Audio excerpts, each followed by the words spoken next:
Hey there. Before we begin, you should be in a position that is comfortable to you, and you can let us know in the comments where in the world you are and what is the current time for you. In the middle of a sprawling lake stood a city unlike any other, defying expectations and gravity with equal aplomb. Tenochtitlan, the beating heart of the Aztec Empire, was a marvel of urban planning and a testament to human ingenuity. Picture a metropolis of over 200,000 souls, quite the crowd for the 15th century when most European cities could barely muster half that number.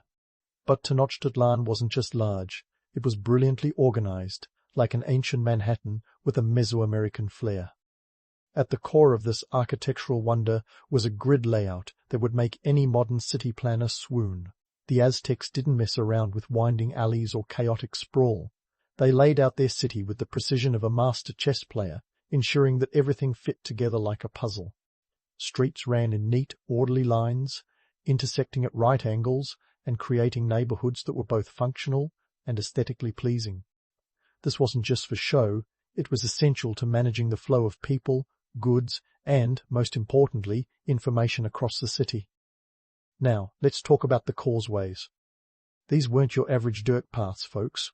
The Aztecs built massive causeways that connected the city to the mainland, each wide enough for 10 men to walk abreast. These elevated roads served as lifelines, allowing trade and travel to flourish while keeping Tenochtitlan well supplied and fiercely defended. And in a stroke of genius, they included drawbridges, which could be raised to keep out invaders or, perhaps more importantly, in-laws. But the piece de resistance of Aztec urban planning had to be the chinampas. These floating gardens were an agricultural marvel that made the most of the watery landscape. Picture this: plots of fertile land built on rafts, anchored to the lakebed, covered in nutrient-rich muck dredged from the bottom. This wasn't just a clever hack. It was a lifeline that fed the entire city. Each chinampa produced up to 7 crops a year, a feat that would leave a modern farmer green with envy. In an age when urban sprawl is synonymous with endless suburbs, strip malls, and traffic jams, the Aztecs were already tackling these issues with their own brand of efficiency. The chinampas were sustainable, eco-friendly, and an early example of vertical farming long before it became a hipster trend. In fact, the Aztecs managed something that seems almost impossible today. They sustained a massive urban population with local produce, without the need for food miles or carbon footprints. Take that, modern agriculture. But let's not romanticize this too much. The Aztecs' relationship with their environment was as complex as any modern city's. While they managed to sustain their population through innovation, it was also a society built on conquest and tribute. The grandeur of Tenochtitlan was funded by the labor and resources of subjugated peoples.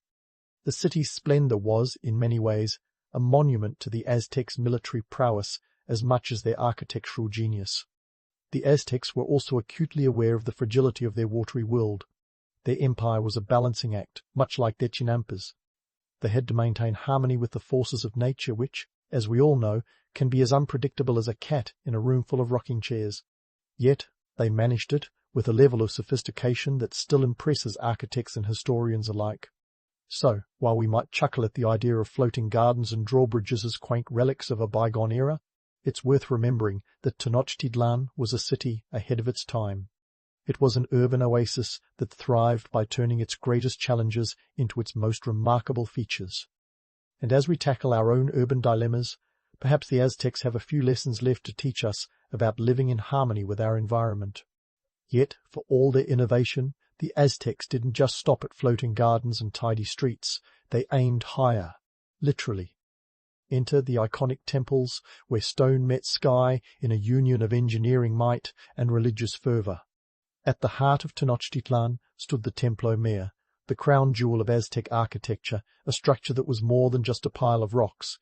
It was a living, breathing symbol of power and spirituality. Now, let's clear the air before we go any further.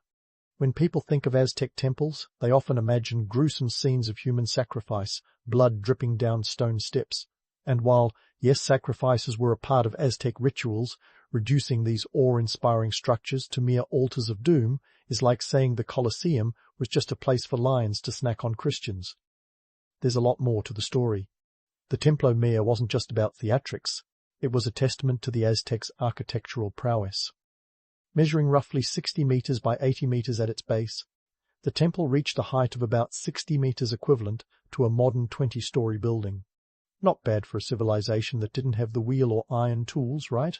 The temple was a double pyramid, an architectural double entendre, if you will, with twin staircases leading to 2 shrines at the top, one dedicated to Huitzilopochtli, the god of war and sun, and the other to Tlaloc, the god of rain and agriculture.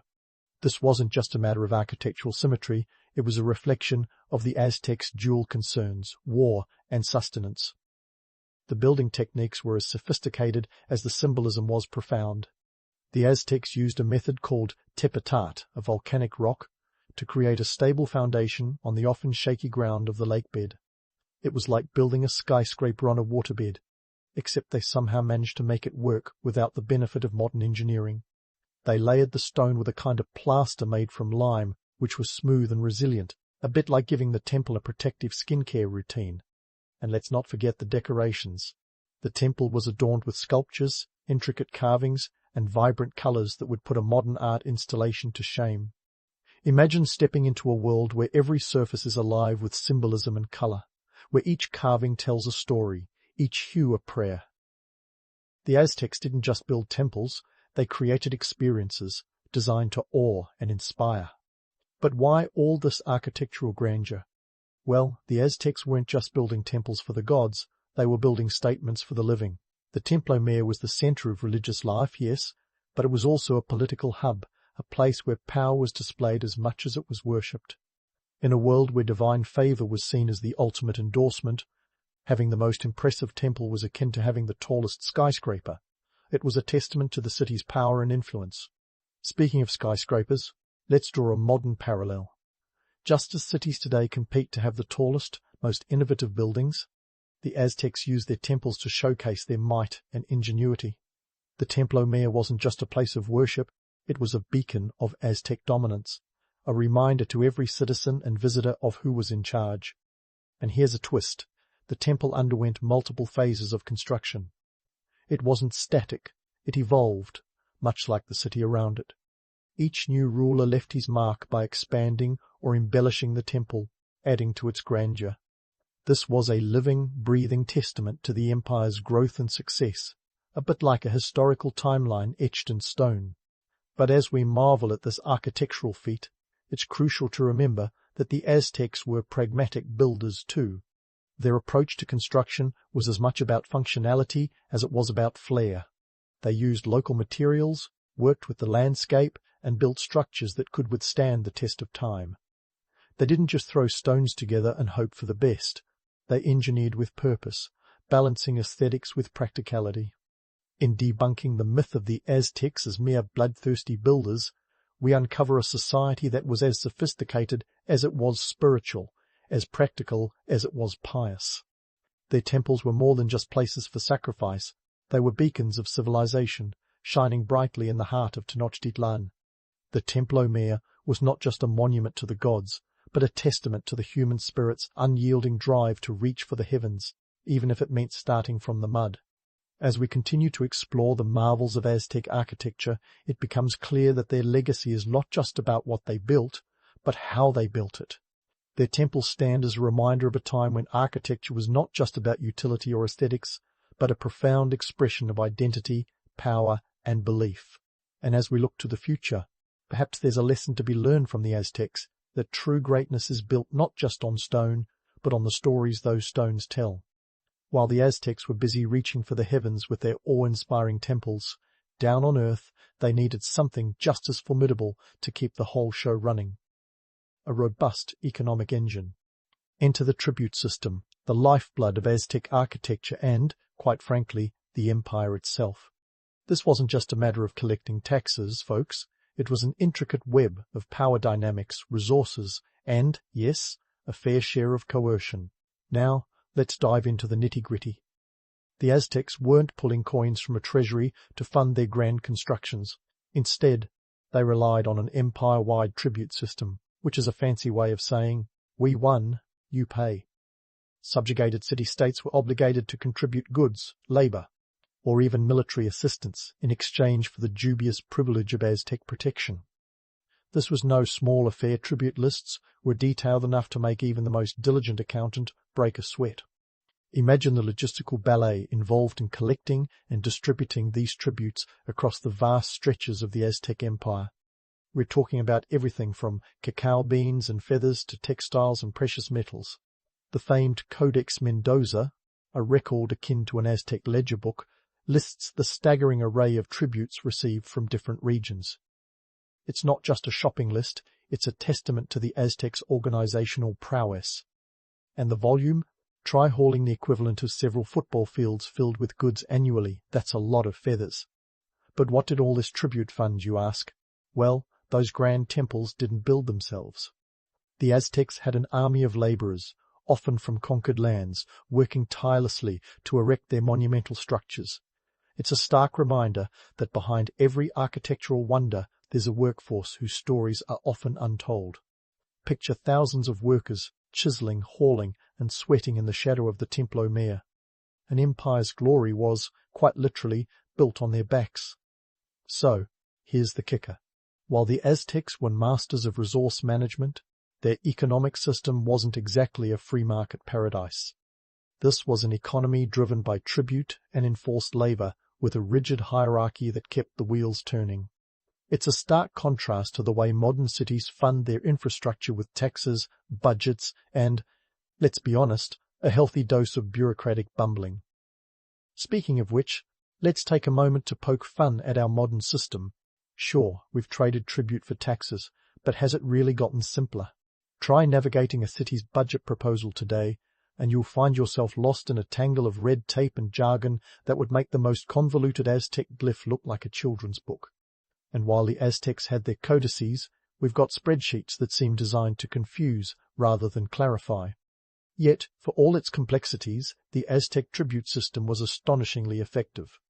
It was a well-oiled machine that kept the empire's coffers full and its projects on track. The very stones of Tenochtitlan were laid with the sweat of subjugated peoples and the wealth of distant lands, a testament to the Aztecs' ability to turn conquest into capital. But let's not get carried away with admiration. The tribute system, while efficient, was also a source of tension and resentment. It was a constant reminder of the Aztecs' dominance and the fragility of their empire. Subjugated city-states were always a rebellion away from upsetting the balance, a fact that kept Aztec rulers on their toes. It's a potent reminder that the grandeur of an empire often rests on a precarious foundation. As we marvel at the architectural achievements of the Aztecs, it's essential to recognize the economic realities that made it all possible. The tribute system wasn't just a means of funding construction, it was a tool of power, a mechanism of control, and, ultimately, a reflection of the society it supported. Behind the splendor of Tenochtitlan lay a complex network of political and economic forces, each playing a role in the empire's rise and eventual fall. In the end, the Aztecs' architectural legacy is more than just stone and mortar. It's a story of ambition and ingenuity, but also of power and subjugation. It challenges us to look beyond the surface, to understand that every great achievement is built on a foundation of human endeavor, both noble and ruthless. As we continue to explore the marvels of Aztec architecture and economics, let's keep in mind the balance they maintained. A balance as delicate as the Chinampas themselves, and just as impressive in its complexity. The legacy of Aztec architecture isn't just a story of stones stacked in a show of grandeur. It's a narrative woven with threads of political maneuvering and societal order.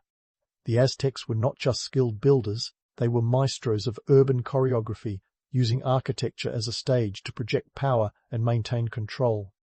Let's dive into how these stone giants were more than just impressive edifices. They were the Aztec Empire's version of a political campaign, forever etched in stone. In a time when political influence was as solid as the bricks you could stack, the Aztecs spoke the language of architecture fluently.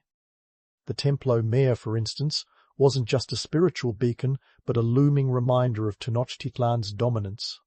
Standing at around 60 meters tall, it cast a long shadow both literally and metaphorically. It was a symbol of divine authority, reinforcing the notion that the Aztecs were chosen by the gods themselves, a handy belief for keeping the populace in line. The temple was a testament to the city's resources and, more importantly, a blunt instrument of psychological warfare. It told every visitor and subject, "We're in charge, and the gods agree." This wasn't just about flexing architectural muscles, it was about establishing a narrative of power. In today's terms, imagine a political landmark like the White House or Buckingham Palace. These places aren't just residences or office spaces, they are potent symbols of stability, continuity, and, yes, a bit of intimidation. The Aztecs understood this concept long before modern politics ever thought to put a spin on it. But before we get too misty-eyed about the sophistication of Aztec PR, let's talk about the gritty underbelly of empire building. The towering structures were a double-edged sword. They were awe-inspiring, yes, but they also served as constant reminders of the Aztecs' iron grip on power. It's easy to romanticize them as cultural icons, yet the reality was far more complex. These buildings were as much about control as they were about culture. If you think propaganda was invented with the printing press, think again. The Aztecs were carving out narratives in stone when Gutenberg was still a glint in his ancestor's eye. And let's not forget the social stratification at play. The grandiose architecture was not just a spectacle for the plebeians, it was a stage set for the elite. The upper echelons of Aztec society used these monumental spaces to parade their status and reinforce the social hierarchy. The city's layout itself reflected this stratification. The closer you lived to the centre, the higher you ranked in the social pecking order. It was as if your address came with an automatic social resume, broadcasting your importance to anyone who cared to notice. The precision in planning wasn't merely for aesthetics or convenience, it was for control. The grid layout facilitated not just efficient movement, but also surveillance. The strategic design meant that officials could monitor the flow of people and goods, ensuring that nothing slipped under the radar. This was urban planning with a side of Big Brother Aztec edition. Now, let's shatter another myth. The Aztecs are often pigeonholed as ruthless conquerors, a civilization only interested in subjugation and sacrifice. But that's a reductionist view that misses their role as innovative city planners and cultural influencers. Their architectural feats were a blend of form and function, designed not just to impress but to endure. They may have lacked modern technology, but they made up for it with sheer ingenuity. Their structures weren't just built to last, they were built to tell a story, a narrative as solid as the stones themselves. Their impact as cultural influencers extends beyond architecture. The Aztecs were arbiters of style, setting trends in everything from fashion to religion. Their architectural style influenced neighboring tribes and even left a mark on the Spanish conquerors who marveled at and then dismantled their cities. They were, in many ways, the original tastemakers of Mesoamerica, shaping a cultural zeitgeist that resonated far beyond their borders. So, while we marvel at the stones and mortar, let's not forget the human stories they encapsulate. The Aztec architects were not just builders. They were visionaries crafting an empire in stone, each structure a chapter in a grand narrative of power, control, and cultural hegemony. As we continue to explore these architectural wonders, it's crucial to see them for what they truly were, not just relics of a bygone era, but enduring symbols of a society that understood the power of place and the place of power. In this tale of stones and stories, we find a civilization that was as adept at crafting narratives as it was at carving stones. The Aztecs were not just conquerors, they were creators, leaving behind a legacy that challenges us to look beyond the surface and see the deeper truths etched in every block. As we continue our journey through the marvels of Aztec architecture, we'll uncover more about how they balanced the beauty of their creations with the harsh realities of their world, a balance as delicate as the Chinampas and just as resilient. Stay tuned for more revelations on how these ancient city planners left a mark that still echoes today, long after their empire has faded into the annals of history. And as we continue our journey through the marvels of Aztec architecture, it's time to address the elephant, or perhaps the jaguar, in the room. What did the Aztecs leave us really?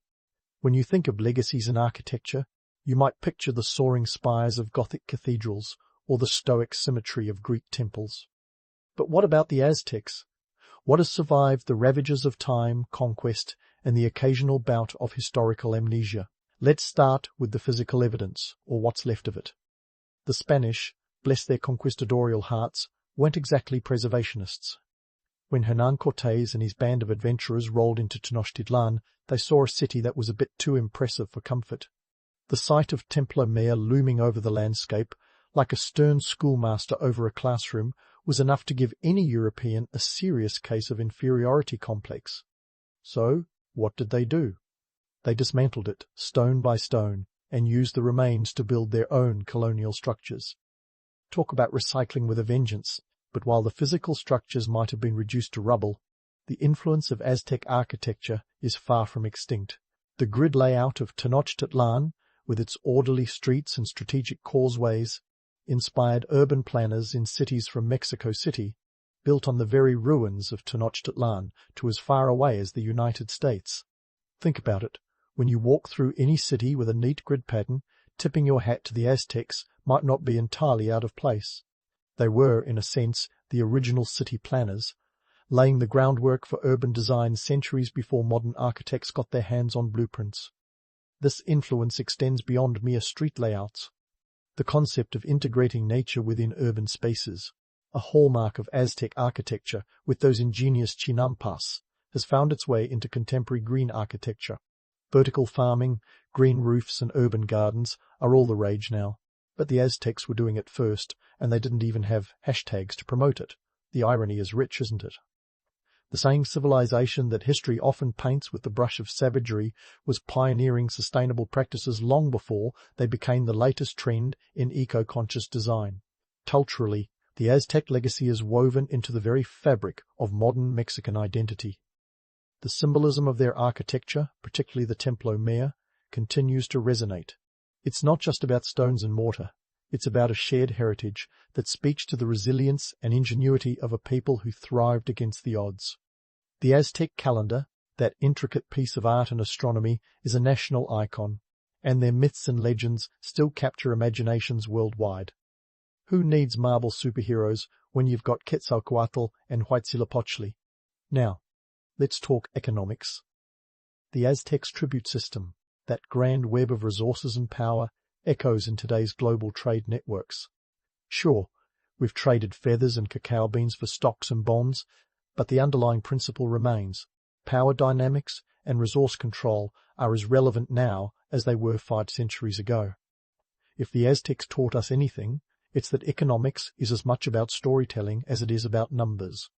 The story of an empire's rise and fall, its conquests and contributions, is as much a tale of economic strategy as it is of architectural genius. But here's the kicker. While the Aztecs were masters of their own domain, they were also acutely aware of their empire's fragility. Their architecture, for all its grandeur, was as much a testament to their achievements as it was a reminder of their impermanence. The Aztecs understood that their watery world was precarious, a delicate balance of human ingenuity and nature's whimsy. In this, they offer us a timeless lesson about the transient nature of power and the enduring impact of our creations. So, what do we take from all this? The Aztecs, often pigeonholed as mere warriors and temple builders, were visionaries who shaped the world in ways we are only beginning to appreciate.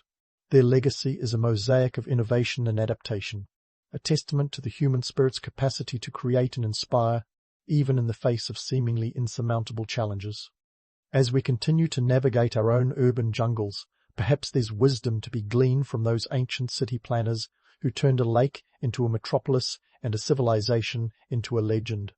Ultimately, the story of Aztec architecture isn't just about what was built, but what remains, both in stone and in spirit. It's a legacy that challenges us to see beyond the ruins and recognize the enduring influence of a civilization that dared to dream big, build boldly, and live ingeniously. A legacy that, like the Chinampas, floats above the waters of time, a reminder of a world that once was and a future yet to be imagined. In the tangled mess of history, Ludwig van Beethoven's early life stands out like a particularly chaotic symphony, full of unexpected crescendos and off-key notes. Born in 1770 in Bonn, a city that was more a sleepy town with grand ambitions, Beethoven was thrust into a world where musical prodigies were as sought after as the latest gossip. His father, Johann van Beethoven, was determined to turn his son into the next Mozart. The only hitch? Johann's musical talent was about as sharp as a butter knife. Picture Johann, a court musician with a modest income and an even more modest sense of rhythm, attempting to mould young Ludwig into a virtuoso. This was a man who could make a grand piano sound like a cat walking across the keys. Yet, driven by ambition, or perhaps stubborn denial, he insisted on tutoring his son himself. And why not?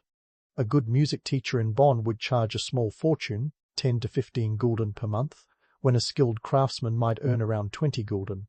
For Johann, saving money was music to his ears, even if the results were not. As Beethoven's fingers stumbled over the clavier, the atmosphere at home was far from the serene, candle-lit practice sessions one might imagine. The Beethoven household was more like a madhouse than a conservatory. Ludwig's childhood was filled with the sounds of his father's intemperance. Johann was known to hit the bottle as often as he hit the wrong notes. It's little wonder that Beethoven developed a reputation for being a bit of a wild child himself, known for his determination and fierce independence even as a boy.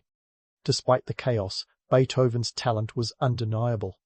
By the time he was 12, he had published his first composition, the 9 Variations on a March by Dressler. This early work might not have hinted at the genius of his later symphonies, but it was a clear signal that Beethoven had something special. It was an ambitious move, given that Dressler himself was hardly a household name even back then. But hey, you've got to start somewhere. Beethoven's early musical education wasn't solely under the questionable tutelage of his father. He was fortunate enough to study with Christian Gottlob Neef, a court organist who recognized the young prodigy's potential and didn't drown it in schnapps. Neef introduced Beethoven to the works of Bach, whose compositions were like a musical revelation. Think of them as the Spotify playlist that changes your life. Under Neef's guidance, Beethoven's skills blossomed, and his compositions began to reflect a depth that was startling for his age. But let's not romanticize this too much. Beethoven's path was anything but smooth. His first real taste of the music world came with the occasional sound of snapping strings and the sour notes of youthful overconfidence. Picture a young Beethoven fiercely playing through a piece, only to have a string break mid-performance. It's the 18th century equivalent of a guitar string snapping at a rock concert. But instead of a cheering crowd, he'd get stern looks from patrons expecting perfection. Despite these early hiccups, Beethoven's reputation grew. By his teenage years, he was sent to Vienna, the city of music, to learn from none other than Joseph Haydn. This was the real deal, folks, like a young actor landing an internship with Spielberg. But just as Beethoven was getting started, his mother fell ill, and he rushed back to Bonn. Her death left him with greater responsibilities, including the care of his younger siblings. It was a harsh reminder that life, much like music, has its dissonant chords. Beethoven's early years were a blend of brilliance and bedlam, a testament to the fact that genius doesn't always come wrapped in neat packages. His father's misguided ambitions might have been laughable, but they set the stage for Beethoven's relentless pursuit of musical excellence. And through it all, Beethoven learned to turn the discord of his upbringing into the symphonies that would eventually echo through history. The stage was set for Beethoven's second act, and it was time for him to return to Vienna, a city where the air was thick with the sound of violins and the clinking of coins. Vienna wasn't just a place. It was an institution where aspiring musicians went to either make their name or lose their shirt, sometimes both. In the late 18th century, the city was an opulent hub of culture and commerce, its streets teeming with aristocrats who had a penchant for both high art and high living. But as glamorous as it sounded, Vienna had its own set of challenges, a place where young Ludwig found that talent alone wouldn't pay the rent. First, let's talk numbers. Vienna wasn't a city for the financially faint-hearted. For a young composer, the cost of living was akin to surviving on a diet of caviar and champagne with a pocket full of pennies.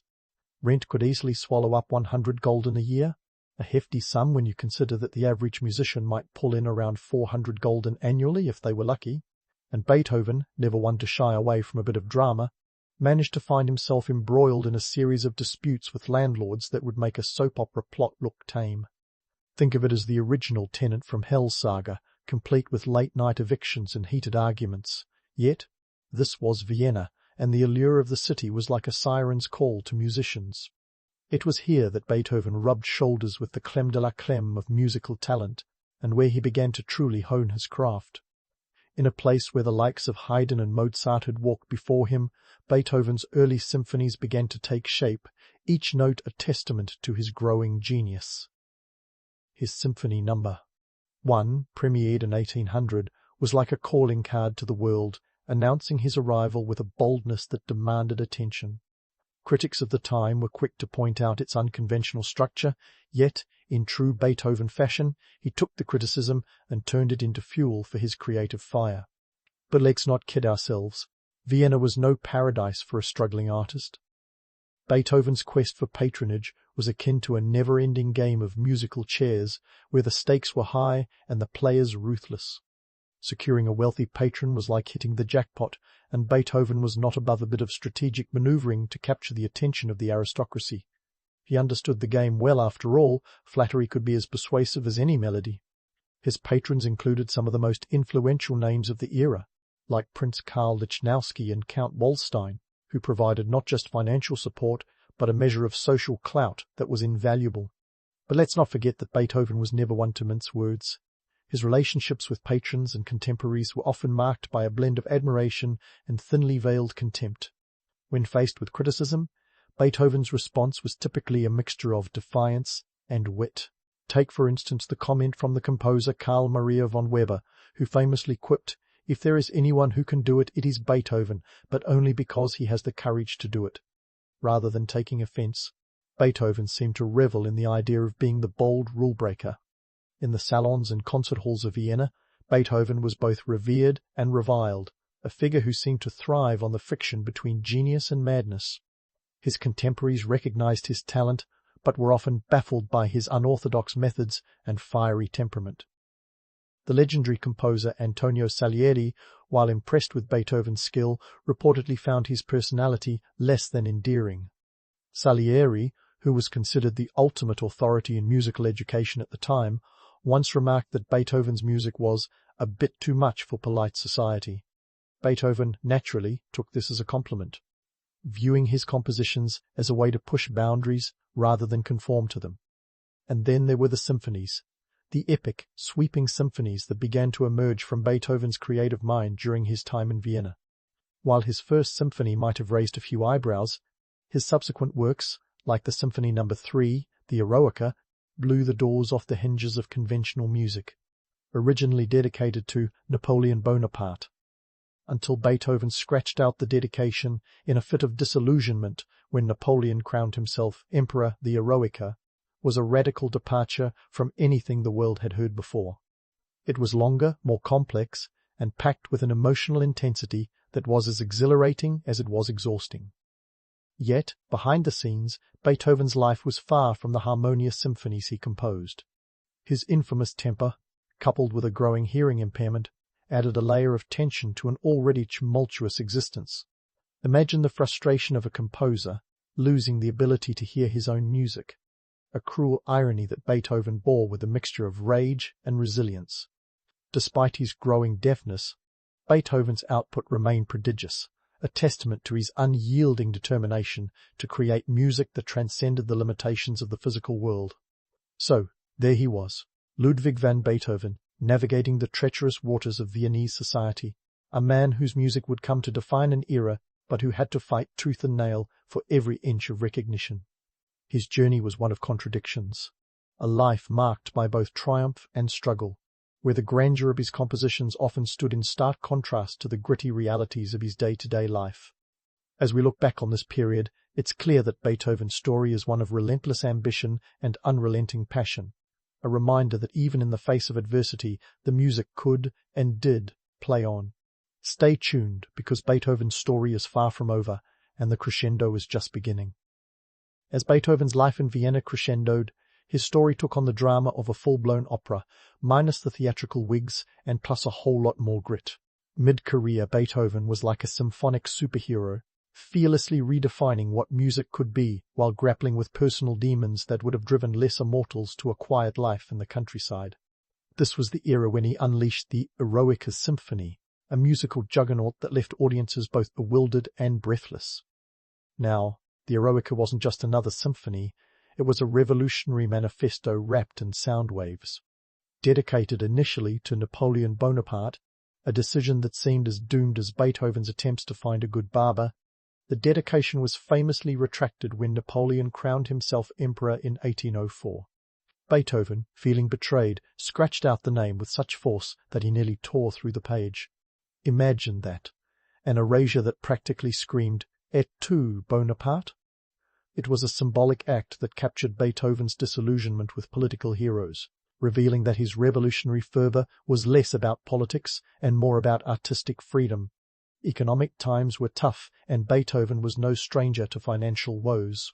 His income relied heavily on patrons and the sale of his compositions, a precarious situation as stable as a one-legged stool. Commissions were sporadic and unpredictable, like trying to catch a greased pig at a country fair. To give you an idea of the financial stakes, a symphony commission might bring in 100 to 150 gulden, a decent sum, but not exactly a lottery win when a loaf of bread could cost 4 kreuses, or roughly half a gulden. Beethoven wasn't exactly rolling in dough, unless you count the kind that came with a crust.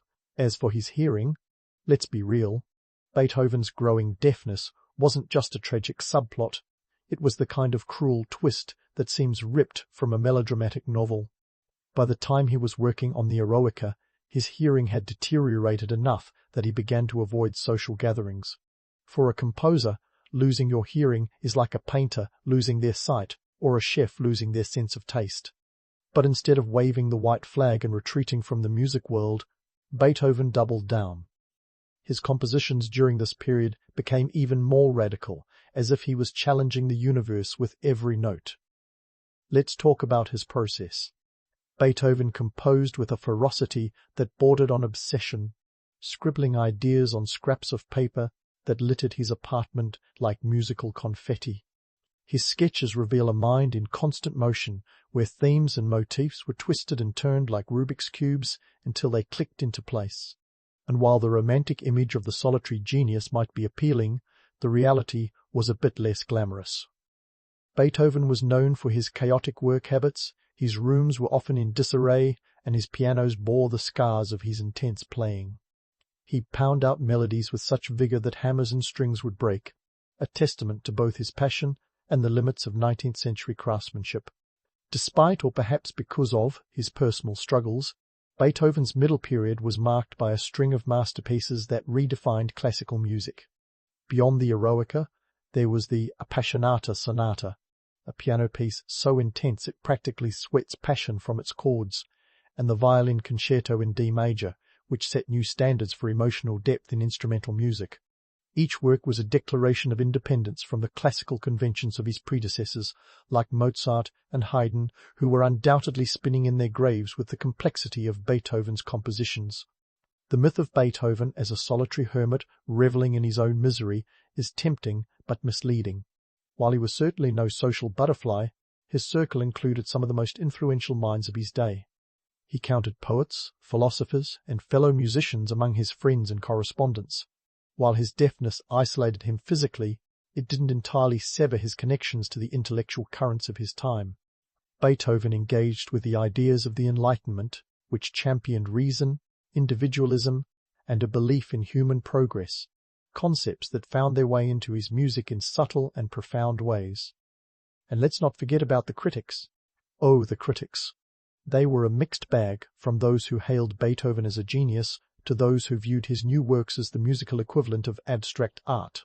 For every astute observer who recognized the innovative genius of the Eroica, there was another who dismissed it as chaotic noise.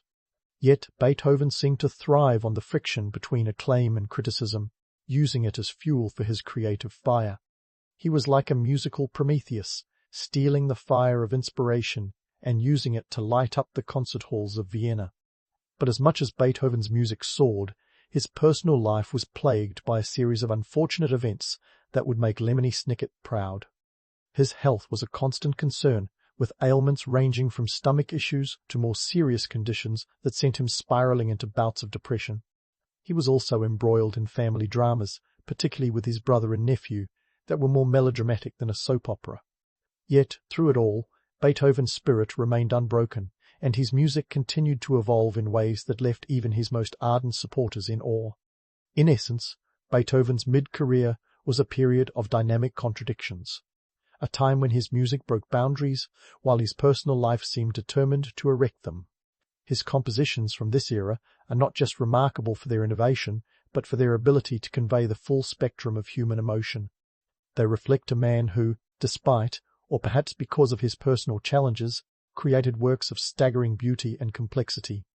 So, as we leave Beethoven in this whirlwind of triumph and tribulation, remember that his story is far from over. The symphony of his life is still playing, full of crescendos yet to come. Stay tuned as we continue to explore the life and music of a man who refused to let silence define him.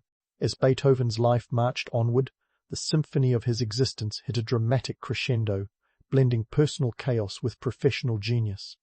It's a bit like watching someone juggle flaming torches while riding a unicycle on a tightrope, utterly captivating yet fraught with peril. By the time the Ninth Symphony rolled around, Beethoven was a seasoned master of musical innovation, but his personal life was more tangled than a pair of earbuds in a pocket.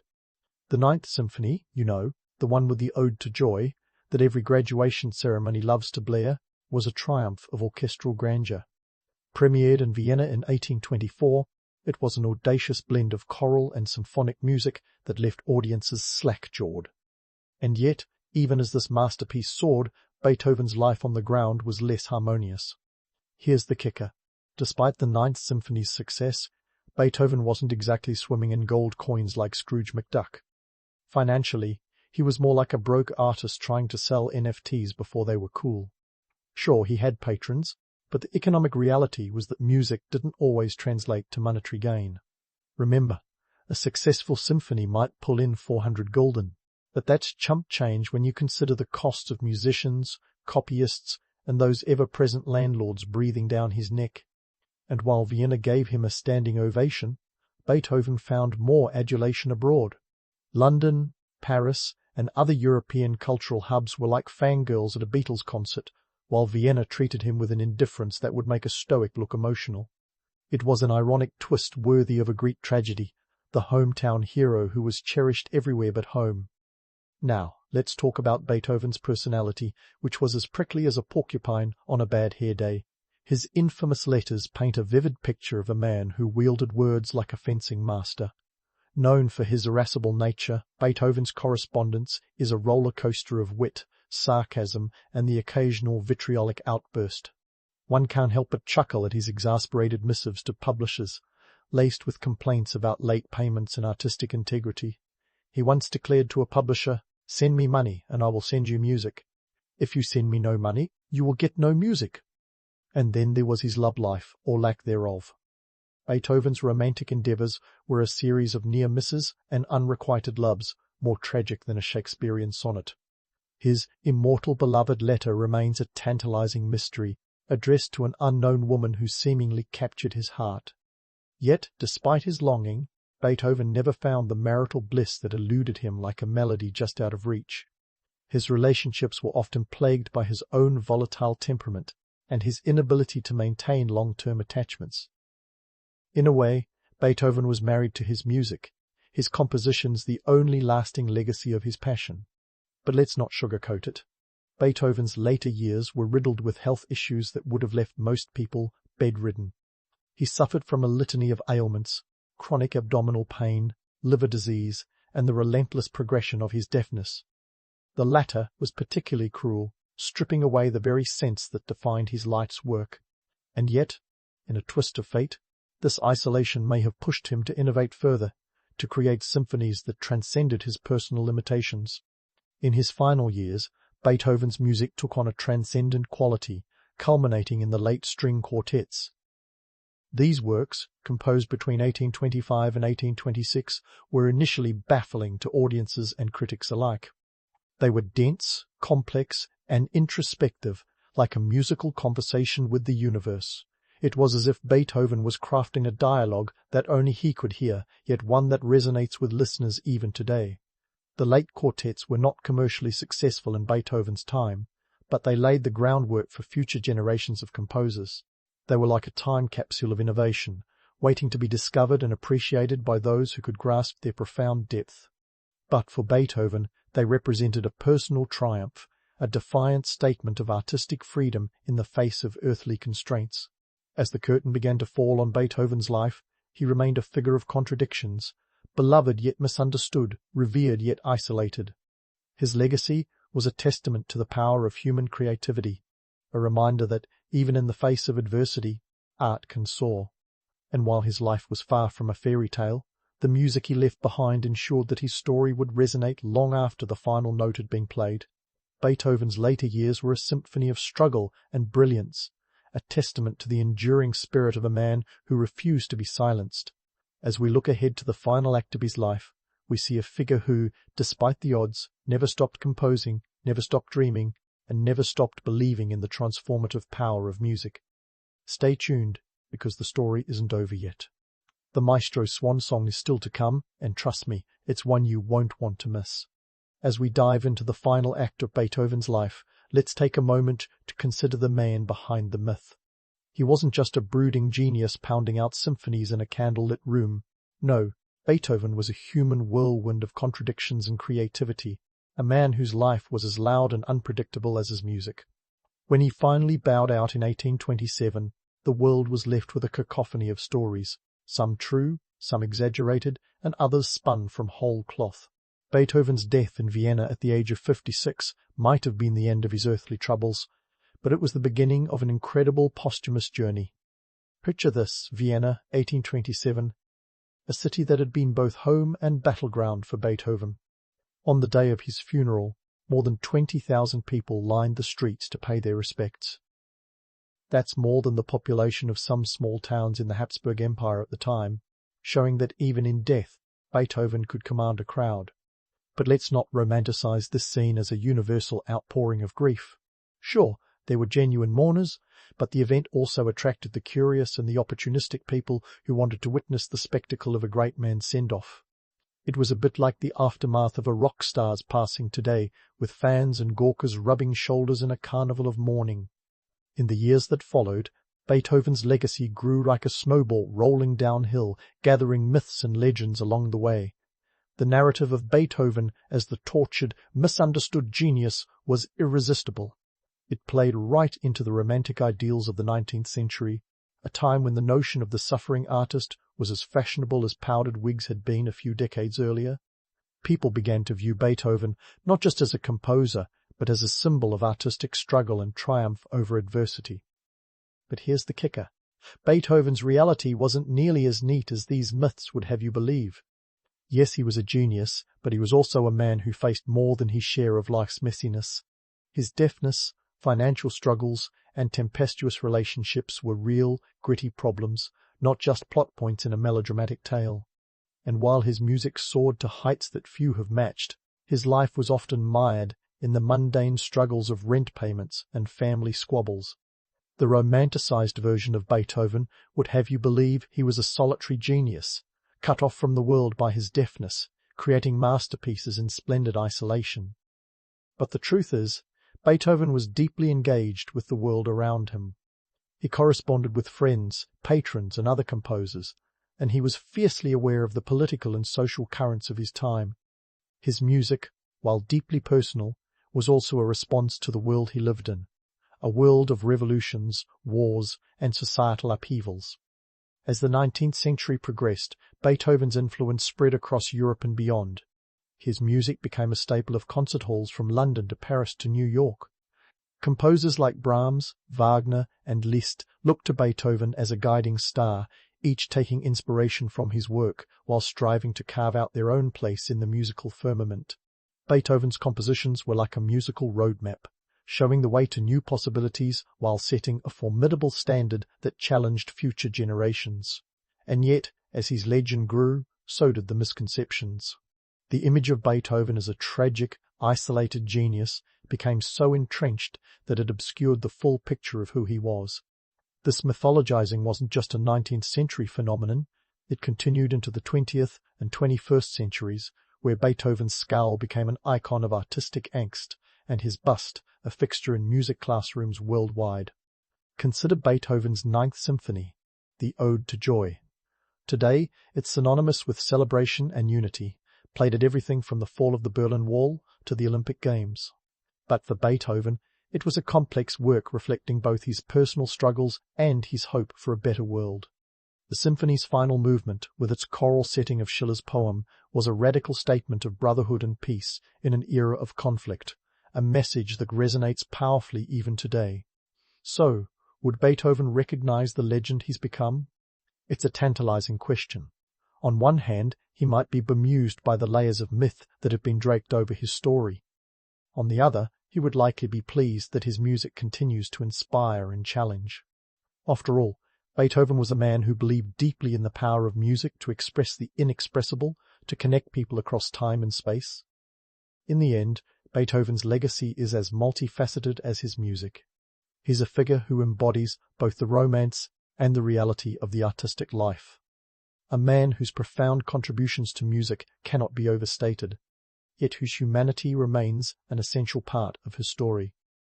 His life was a symphony of contradictions, a testament to the idea that greatness often comes not from perfection, but from perseverance in the face of imperfection. As we wrap up this journey through Beethoven's life, we're left with the realization that his story is one of enduring relevance. In a world that continues to hum to his tunes, Beethoven remains a touchstone for anyone who has ever grappled with the complexities of creativity, the challenges of life, and the pursuit of excellence. His music, like his legacy, is a reminder that while the man may have been mortal, the maestro's melodies are timeless. Back in the 12th century, when Europe was a labyrinth of power struggles and feudal conflicts, Eleanor of Aquitaine burst onto the scene like a medieval rock star. Born around 1122, Eleanor wasn't just any noblewoman, she was heir to the Duchy of Aquitaine, a realm larger than some modern countries. Think of Aquitaine as the Texas of medieval France, big, bold, and brimming with resources. Her father, William Duke of Aquitaine, ensured she was educated in the arts, politics, and the fine art of courtly love. Because why not mix romance with realpolitik? Eleanor's early years were a crash course in political manoeuvring. Her father's death in 1137 thrust her into the spotlight as the Duchess of a kingdom that stretched from the Pyrenees to the Loire. To put it in perspective, that's about the size of Ireland today. With great power came great marital negotiations, and soon Eleanor was packed off to Paris to marry Louis VII, the young King of France. This union wasn't exactly a Nicholas Sparks novel.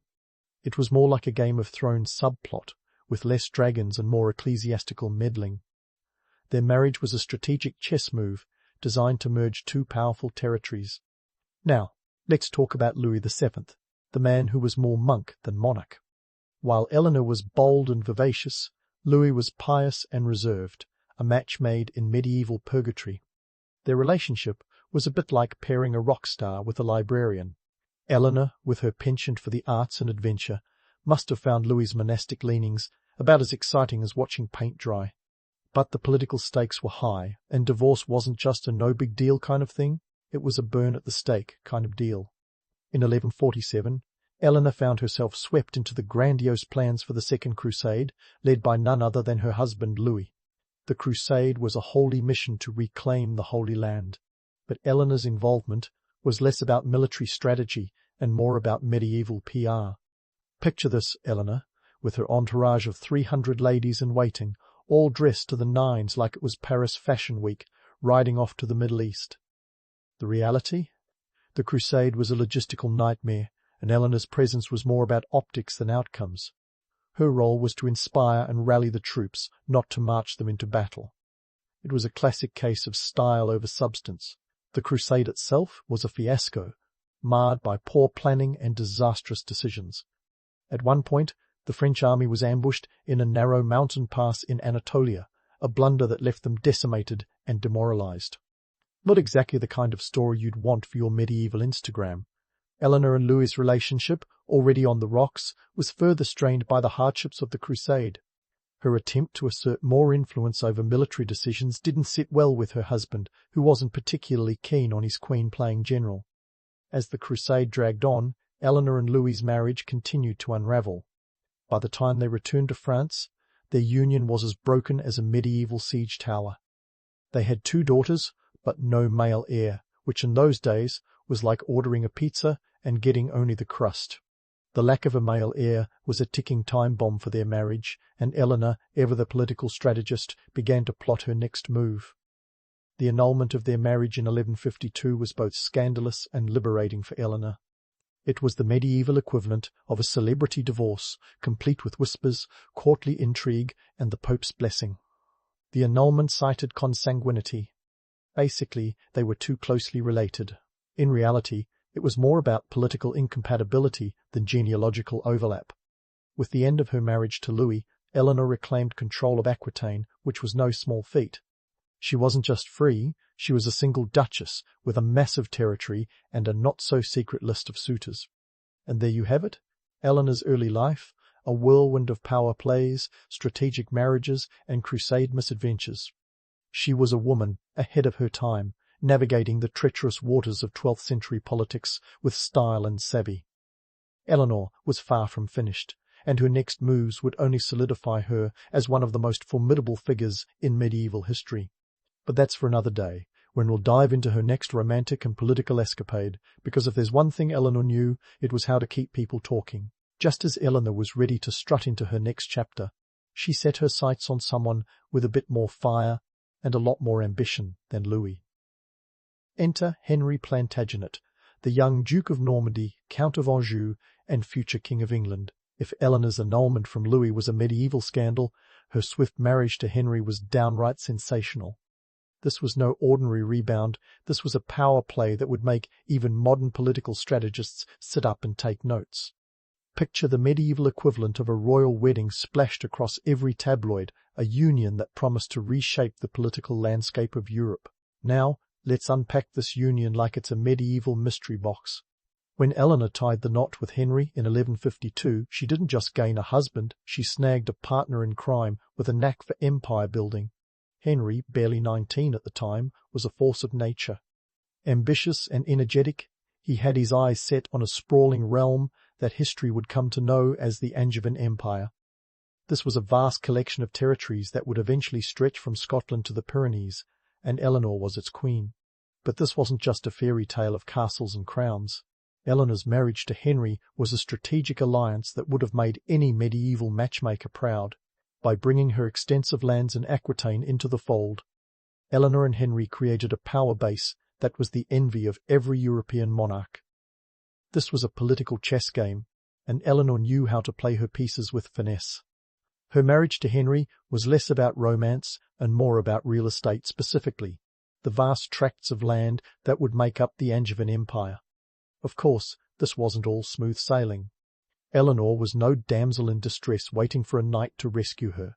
She was a duchess with a plan, and she wielded her influence with the precision of a seasoned politician.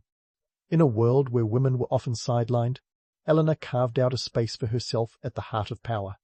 She wasn't content to be a silent partner.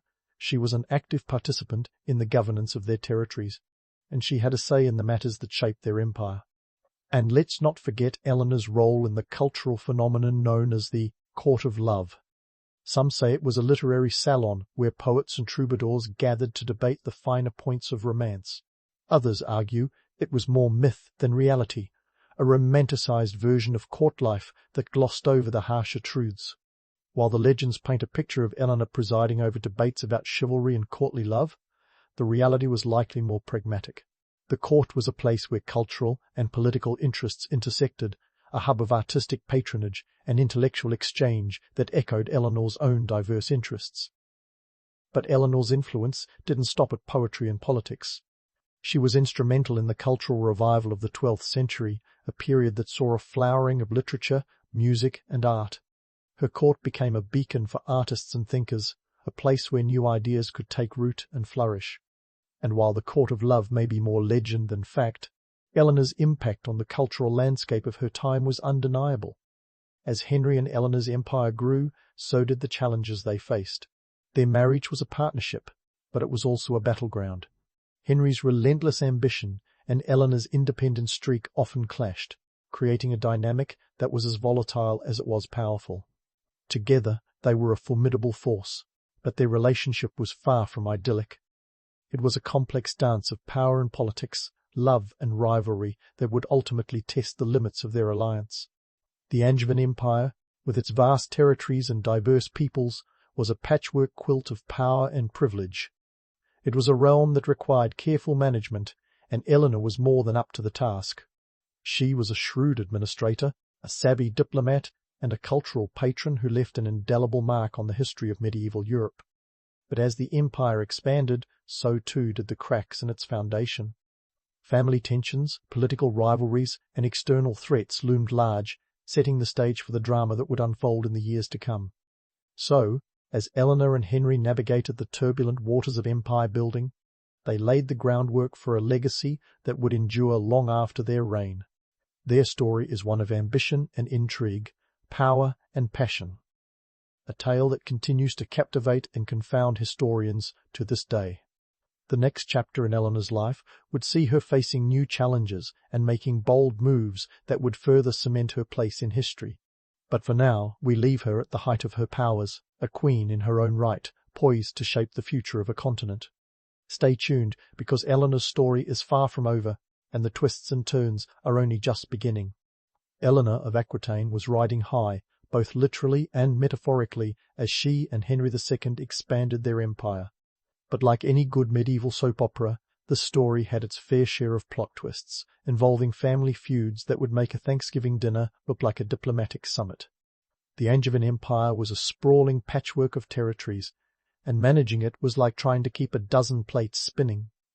Eleanor, with her sharp mind and political acumen, was more than up for the challenge, most of the time anyway. Let's set the stage. Henry and Eleanor had a brood of children who were more like a medieval boy band, each with their own ambitions and a penchant for rebellion.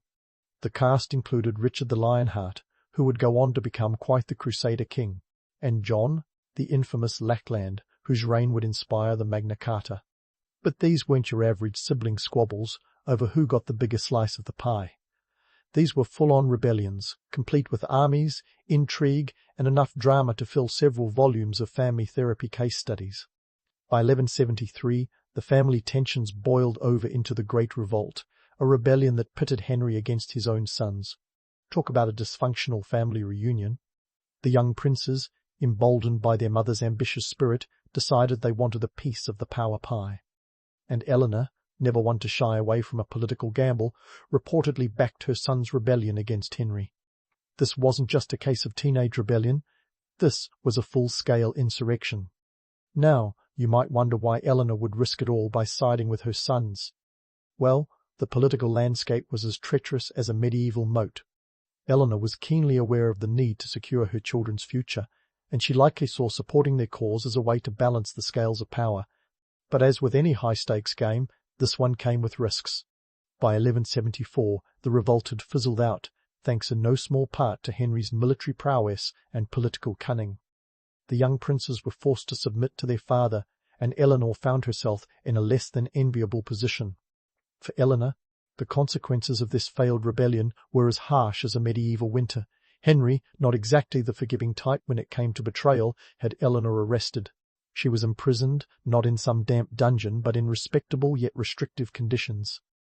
Her captivity lasted for about 15 years. Yes, you heard that right, 15 years. Talk about a time out. While Eleanor was on medieval house arrest, Henry continued to juggle the demands of his empire. Managing the Angevin territories was like herding cats through a political minefield. The economic pressures were immense. The vastness of their empire meant that resources had to be stretched thinner than a peasant's gruel. Taxes had to be levied, armies paid, and all while keeping the nobility from revolting. Again, it was a balancing act that required not just political savvy, but also a keen sense of economics. During her imprisonment, Eleanor's influence might have been officially curtailed, but her legend only grew. She became a symbol of courtly intrigue and romantic rebellion, the stuff of troubadours' songs. Speaking of troubadours, let's dive into the myths and realities of Eleanor's supposed influence over them. Rumour has it that Eleanor was the queen bee of courtly love, a kind of medieval Oprah for poets and musicians. The legends say she presided over courts of love, where matters of the heart were debated with the fervour of a modern-day reality TV show. But was this courtly love club as real as the legends suggest? Probably not. While troubadours did sing of chivalry and romance, the idea of Eleanor running a love-themed think tank is more fantasy than fact. The reality was likely more practical. Her court was a centre of cultural exchange, yes, but it was also a place where political alliances and social contracts were as important as sonnets and serenades. Think of it as the medieval equivalent of a TED Talk mixed with a G7 summit. Eleanor's influence on culture was undeniable, though. She was a patron of the arts, and her court was a crucible for new ideas. This period saw a flowering of literature, music, and thought that would ripple through history. Her role in this cultural renaissance is often overshadowed by the more romanticized stories, but the impact she had on the intellectual and artistic life of her time was very real. As the years passed and Henry's hold on his empire began to falter, the political landscape shifted yet again. The economic pressures of maintaining such a vast realm were taking their toll, and internal dissent was bubbling beneath the surface. The Angevin Empire, with its patchwork of territories, was a logistical nightmare to manage. It was a realm built on ambition and held together by sheer force of will, and Eleanor's diplomatic skills, even from the sidelines. But Eleanor's story was far from over. As Henry's reign drew to a close, the stage was set for another chapter in her life, one that would see her emerge from captivity to reclaim her place in the political spotlight. Her resilience and strategic mind would prove invaluable in the turbulent years to come, as new challenges and opportunities arose. So there you have it, a tale of power, passion, and political prowess that continues to captivate historians and storytellers alike. Eleanor's life was a testament to the complexities of medieval politics and the formidable role that one woman could play in shaping the course of history. But don't pack away your medieval map just yet. The twists and turns in Eleanor's life are far from over. Stay tuned, because the next chapter promises even more intrigue and adventure in the world of this indomitable queen. Eleanor's life was like a medieval soap opera, and the plot was about to thicken. As Henry II's reign came to its inevitable end in 1189, the stage was set for Eleanor's remarkable comeback. Released from her 15-year house arrest, an eternity in the medieval detention system, Eleanor emerged not just as a former queen, but as a political heavyweight, ready to steer the next generation. Henry's death was a turning point, and Eleanor wasted no time in navigating the turbulent waters of Plantagenet politics to ensure her favourite son, Richard the Lionheart, ascended the throne. Richard, the eldest surviving son, was a warrior king in the making, and Eleanor was his greatest champion. She had groomed him for greatness, and now it was time for her to show the world what a mother's influence could do. Picture Eleanor, not as a doting old matriarch, but as a shrewd strategist pulling the strings behind the scenes. She was back in the spotlight, and this time it was her show. Her first order of business? Crown Richard as King of England, which she accomplished with the finesse of a political maestro. With Eleanor at the helm, Richard's ascension was a smooth transition. Well, as smooth as any royal succession could be in a time when family feuds often involved actual swords. Richard's coronation in September 1189 was a grand affair, the medieval equivalent of a royal blockbuster. Eleanor, ever the political architect, orchestrated the event with an eye for detail that would have impressed even the most exacting of wedding planners. The message was clear. The Lionheart was here to rule, and with Eleanor's blessing. But being king wasn't just about wearing the crown, it was about holding on to it, and Richard had his work cut out for him. The empire needed managing, and Eleanor was the seasoned pro who could guide him through the labyrinth of medieval geopolitics. Yet, just as the royal drama seemed to settle, Richard embarked on the Third Crusade in 1190, leaving Eleanor to hold the fort. This wasn't just any family vacation, this was a holy mission with all the risks of a high-stakes gamble. Richard's absence left a power vacuum that Eleanor had to fill, while ensuring the empire didn't crumble under the weight of its own ambitions. And if you think she was just knitting and waiting for letters from her son, think again. Eleanor was actively involved in governance, wielding her influence with the precision of a surgeon in a political operating room. The real challenge came when Richard was captured and held for ransom in 1192 while returning from the Crusades. Cue Eleanor's most daring adventure yet, the great European road trip to secure her son's release. At nearly 70, an age when most people today would be content with some quiet knitting, Eleanor embarked on a journey across Europe to gather the hefty ransom demanded for Richard's freedom. Picture this, a septuagenarian queen, defying the odds and the terrain, negotiating with kings and dukes like she was haggling at a medieval flea market. The ransom was no small change. It was set at 150,000 marks, roughly equivalent to 2 to 3 times the annual income of the English crown. We're talking about a sum that could have funded several kingdoms or purchased an armada of ships. Eleanor, undeterred by the scale of the task, rallied the resources, demonstrating her extraordinary capability as a negotiator and a mother. She knew that Richard's release was not just a personal mission, but a political imperative. The empire needed its king, and Eleanor wasn't about to let a little thing like a massive ransom stand in her way. But let's not romanticize this too much. The reality was harsh. Collecting such a sum meant squeezing every available resource, from taxing the clergy to liquidating royal assets. It was a financial burden that strained the English economy and set a precedent for future fiscal policies. Eleanor's journey was a testament to her tenacity, but it also highlighted the precariousness of medieval power structures, where a king's freedom could hinge on the wealth of his subjects.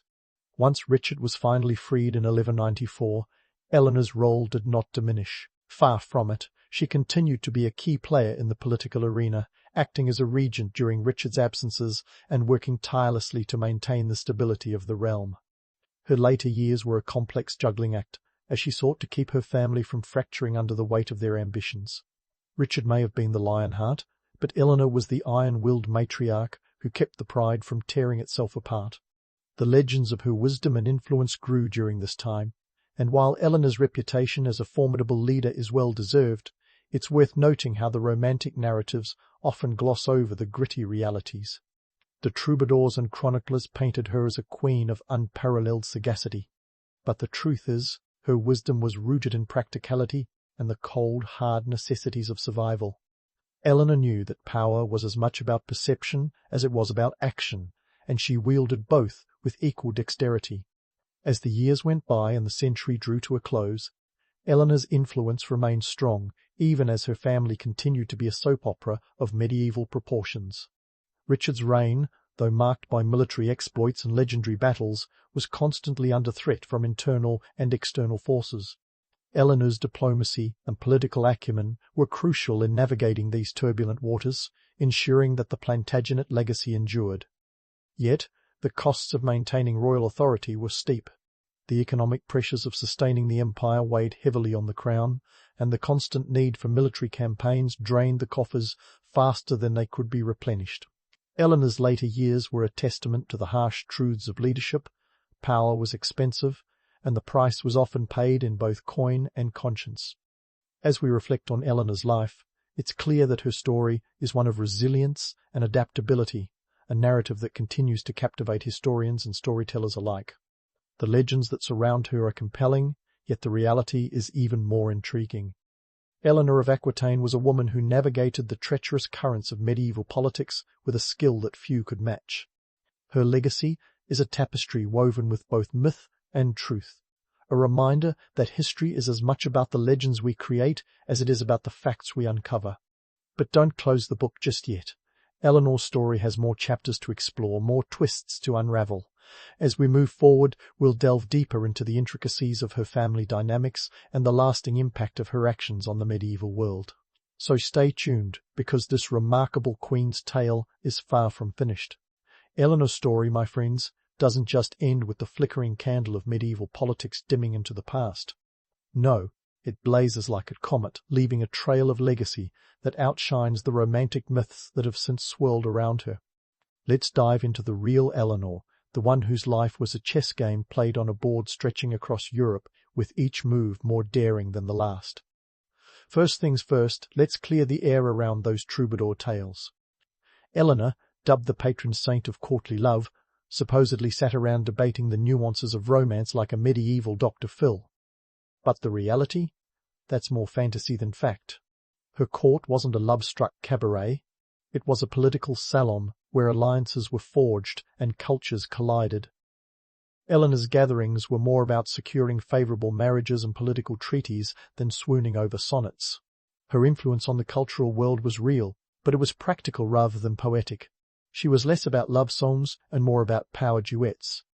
Now, let's talk legacy and hard numbers. Eleanor was mother to 10 children, and 4 of her sons would become kings.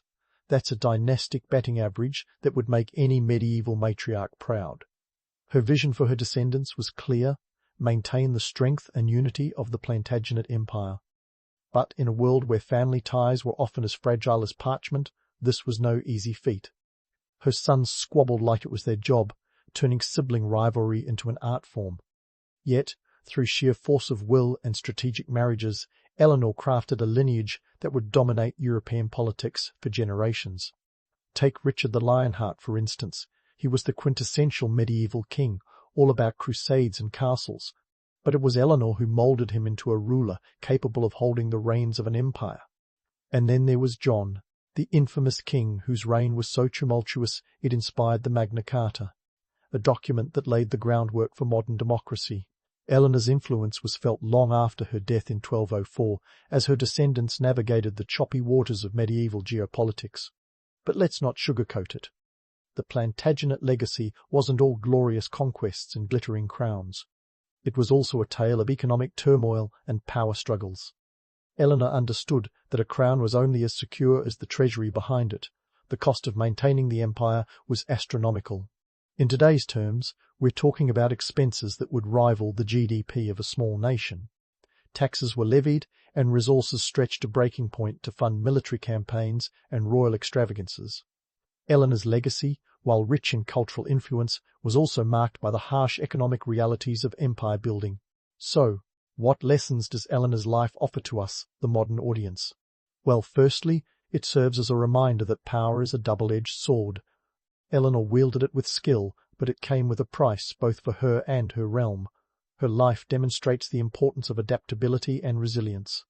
She pivoted from queen consort to duchess to political prisoner and back to queen mother, each time reshaping her role to fit the ever-changing political landscape. Her story is a testament to the art of reinvention and the necessity of strategic thinking. Moreover, Eleanor's life underscores the value of cultural exchange. She was a bridge between regions, a patron of the arts, and a supporter of intellectual growth. Her court was a melting pot where ideas sizzled and sparked, contributing to the cultural renaissance of the 12th century. In a world that often feels increasingly divided, Eleanor's vision of a culturally rich and interconnected society resonates more than ever. And finally, Eleanor's story is a cautionary tale about the myths we choose to believe. The romanticized narratives of courtly love and troubadour tales might be enchanting, but they obscure the real achievements of a woman who navigated the treacherous waters of medieval politics with unmatched savvy.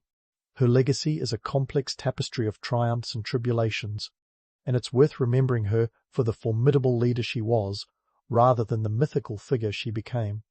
So, as we close the book on Eleanor of Aquitaine, let's take a moment to appreciate the nuanced reality behind the legend. Hers was a life lived on the edge of a sword, balanced between the allure of myth and the gritty truth of history.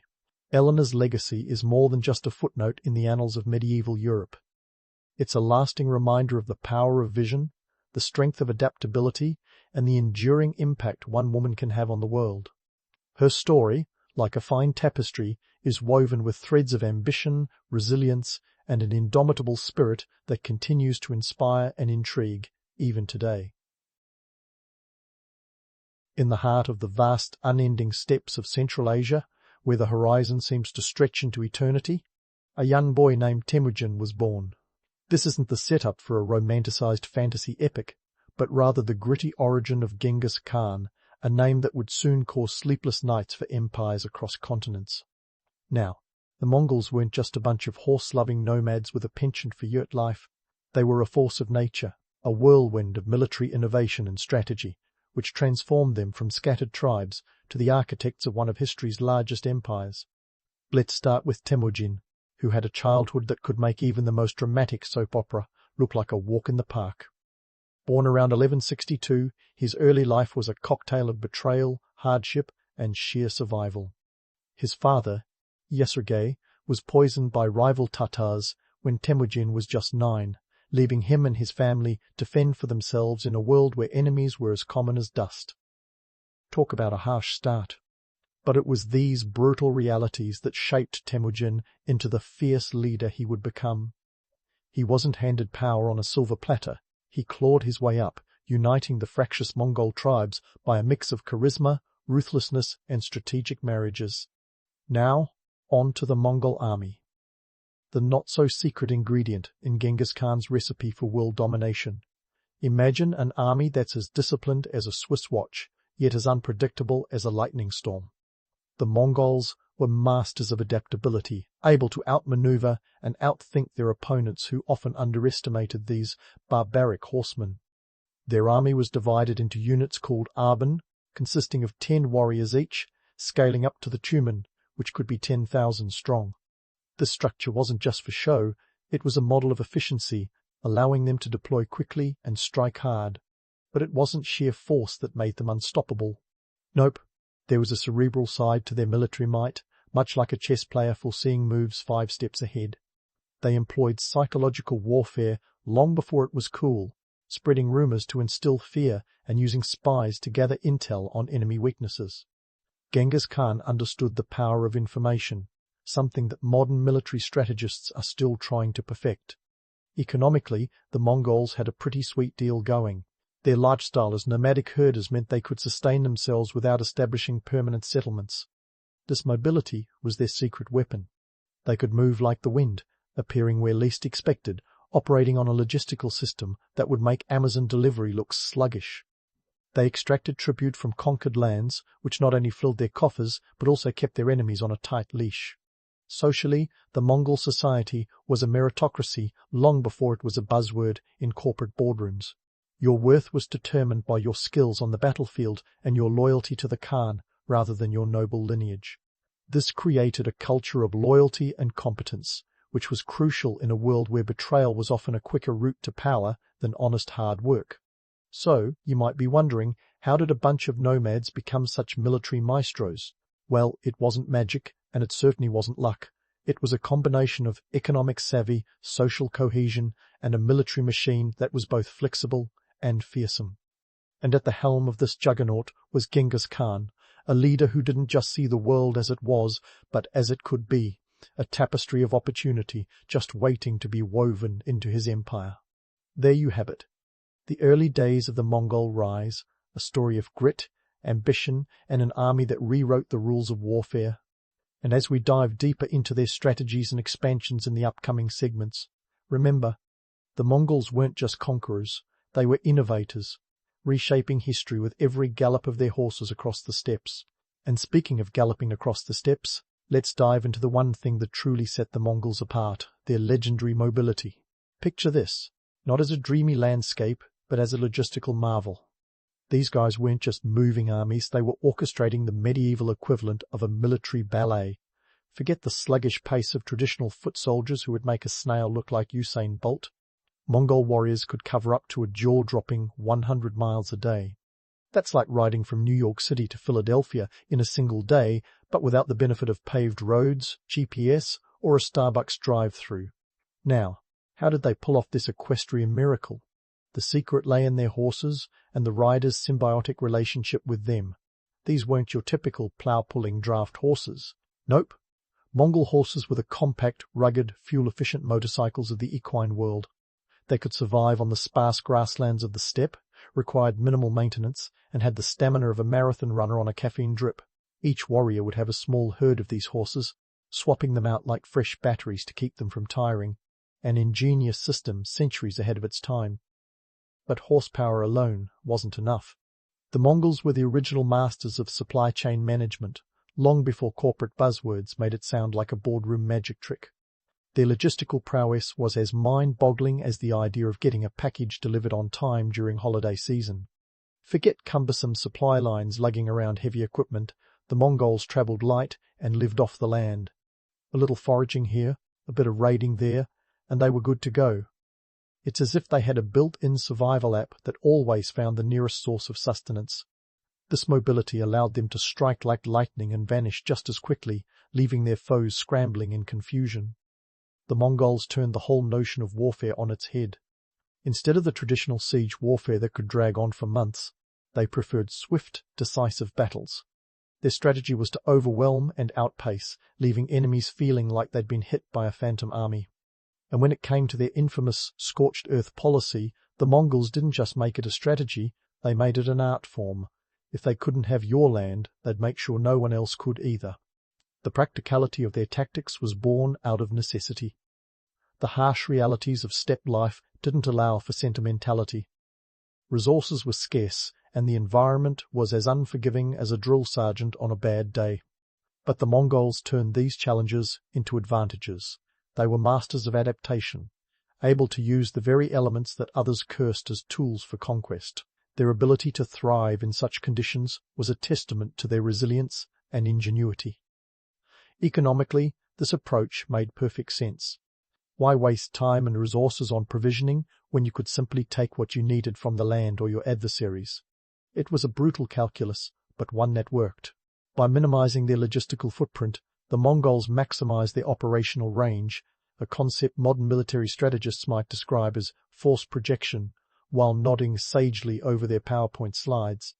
Politically, the Mongols understood that speed was not just a tactical advantage, but a psychological one. Their rapid movements spread panic among enemies who were used to slower, more predictable campaigns.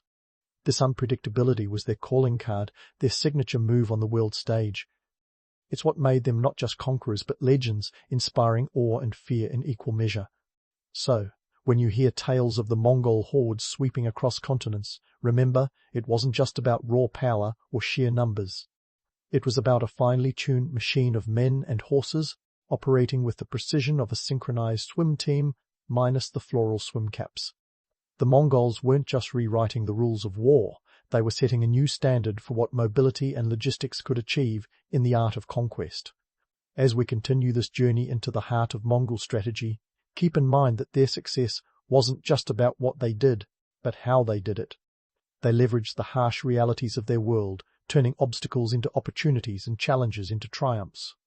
And as we explore further into their campaigns and the impact they had on the world, remember, the Mongols weren't just a force of nature, they were a force of history, reshaping the world with every hoofbeat. And as we dive deeper into the Mongol strategy, it's time to peel back the layers on how they turned psychological warfare into an art form worthy of a Machiavellian masterclass. Forget about just charging in headlong with swords swinging. The Mongols were playing 4D chess while their opponents were fumbling with checkers. First off, let's talk about their spies, the medieval CIA on horseback.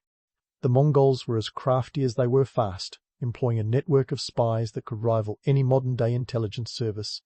These spies weren't just gathering gossip at the local tavern. They were embedded deep within enemy lines, collecting crucial intel on troop movements, supply lines, and even the mood of the populace. Picture a medieval James Bond, minus the martinis, but definitely licensed to kill. One of the Mongols' favorite tricks was the old fake retreat. Imagine you're a medieval general, feeling pretty smug as you watch the Mongol forces turn tail and flee. Victory seems so close you can almost taste it. But then, like a bad plot twist, they suddenly swoop back in, ambushing you with devastating precision. This tactic wasn't just a brilliant ploy, it was psychological warfare at its finest, demoralizing enemies and leaving them second-guessing their every move. It was the military equivalent of a magician's sleight of hand. Now you see us, now you're defeated. Their reputation? Oh, it was as terrifying as a late-night horror flick. But here's the kicker. Much of it was smart PR, a deliberate strategy to scare the pants off potential adversaries before a single arrow was loosed. Genghis Khan knew that a well-timed rumor was worth 1,000 swords. The stories of Mongol brutality, cities razed, populations decimated, spread like wildfire, often amplified by the Mongols themselves. Sure, some of it was true, but much was exaggerated, turning the mere whisper of an approaching Mongol horde into a panic-inducing nightmare. It was psychological warfare at its most effective, making some cities surrender without a fight, just at the mention of their name. Speaking of tales, let's address the myth of Mongol brutality. Yes, they could be ruthless, but they weren't mindless marauders. Their campaigns were calculated, their actions often dictated by strategic necessity rather than wanton cruelty. Take, for example, their siege warfare tactics. When faced with a fortified city, the Mongols didn't just throw bodies at the walls. They employed ingenious methods, from diverting rivers to flood defences to using captured engineers to build complex siege engines. They were innovators, adapting whatever they found useful from their enemies and turning it against them. Economically, the Mongols understood the value of maintaining trade routes and fostering commerce. While their conquests were undoubtedly bloody, they also brought with them a unique kind of stability. The Pax Mongolica, or Mongol peace, was akin to a medieval open border policy. It allowed goods, ideas, and cultures to flow freely across their vast empire, from the bustling markets of Baghdad to the remote steppes of Mongolia. This wasn't just altruism, it was smart economics. A thriving trade meant more wealth flowing into Mongol coffers, funding further conquests and keeping their empire ticking like a finely tuned machine. Politically, the Mongols were masters of flexibility. They didn't enforce a one-size-fits-all approach on their conquered lands. Instead, they allowed local rulers to maintain control, as long as they pledged allegiance and paid their dues. This decentralized system kept the empire manageable and quelled potential rebellions by letting people feel like they still had a say in their governance. It was a clever balance of carrot and stick, and it worked. Now, let's bust another myth wide open, the idea that the Mongols were a monolithic horde. In reality, they were as diverse as a medieval United Nations. Different tribes, cultures, and religions coexisted within their ranks, bound together by a shared allegiance to the Great Khan. This diversity was a strength, allowing the Mongols to draw on a wide array of skills, knowledge, and traditions. It wasn't just about brute force, it was about a coalition of the willing, united under a common banner. Socially, the Mongols championed a kind of egalitarianism that was ahead of its time. Women in Mongol society had rights and responsibilities that would make many of their contemporaries in Europe and Asia green with envy. They could own property, engage in trade, and even influence political decisions. It's a side of the Mongols that history often glosses over, but it was crucial to their success. Strong, capable women were not just tolerated, they were essential to the fabric of Mongol society. As we delve further into their campaigns and the strategies they employed, remember that the Mongols weren't just about conquest for conquest's sake. They were visionaries, shaping a world that, for better or worse, bore the indelible mark of their influence. The psychological games they played weren't just about winning battles. They were about crafting a narrative, a legend that would echo through the ages. The Mongols understood that perception is reality, and they wielded this truth like a weapon, reshaping not just the map, but the very stories we tell today. With each campaign, they didn't just conquer territories, they conquered the imagination, leaving behind a legacy that continues to fascinate and terrify in equal measure. And as we continue this journey into their world, remember, the Mongols were never just a force of arms, they were a force of perception, masters of the mind as much as the battlefield. So, as we dive deeper into the Mongol narrative, let's shift gears from their battlefield theatrics to the behind-the-scenes wizardry that kept their empire running like a well-oiled machine. Spoiler alert, it involves a lot more brains and bureaucracy than you might expect. First up, let's debunk the notion that the Mongols were just horse-mounted stormtroopers with a taste for destruction. Sure, they could level a city faster than you can say, Genghis, but they were also adept at building things up, administratively speaking at least. Beneath the thunder of hooves and the clash of steel, there was an intricate network of administrators, engineers, and scholars working tirelessly to keep the Mongol juggernaut rolling. When Genghis Khan wasn't busy leading armies to victory or crafting psychological profiles of his enemies, he was absorbing new ideas faster than a sponge in a monsoon. The Mongols were the ultimate pragmatists, adopting what worked and discarding what didn't, irrespective of its origin. They were the original open-source enthusiasts, borrowing military, cultural, and administrative practices from every corner of their vast empire. They didn't just conquer cities, they harvested talent, integrating experts from Persia, China, and beyond into their ranks. Engineers who knew their way around a trebuchet or could fortify a city wall were granted positions that even LinkedIn would envy. Take, for instance, siege warfare, the Mongols' favorite pastime when they weren't racing across the steppes. They didn't just rely on brute force, they utilized the expertise of captured engineers, quite the medieval talent acquisition strategy. These engineers were tasked with building siege engines that ranged from simple battering rams to the more complex catapults and trebuchets, some capable of hurling rocks over 300 pounds. With these technical marvels, the Mongols could reduce walls to rubble faster than a kid kicking over a sandcastle. Now, let's talk economics, a subject that might not have the flair of a cavalry charge but was crucial to Mongol supremacy. The Mongols understood that financing an empire required more than just plundering. They established a postal system, the Yam, which was like Pony Express on steroids, with relay stations every 25 miles or so. This wasn't just about delivering letters. It was about maintaining control and efficient communication across vast distances, ensuring that the Khan's word travelled faster than the speed of gossip. Economically savvy, the Mongols also capitalized on the Silk Road, transforming it from a mere trade route into the bustling artery of their empire. Under their watchful eye, trade flourished, and cities along the route thrived as hubs of commerce and culture. They imposed a standardized tax system which, while not exactly popular, was fairer than the previous hodgepodge of local levies. This not only filled their coffers, but also ensured a steady flow of goods and silver, keeping their military campaigns well funded and their soldiers' bellies full. And then there was the administration of conquered lands. Here, the Mongols displayed an unexpected finesse. They didn't just bulldoze existing structures, they adapted them, integrating local officials into their hierarchy, provided they pledged allegiance and coughed up taxes. It was a smart move that minimized resistance and maintained stability. In a sense, they were the ultimate corporate raiders, acquiring companies but keeping the management team in place to ensure smooth operations. Now, let's address the myth of Mongol backwardness, a narrative as misleading as a mirage in the desert.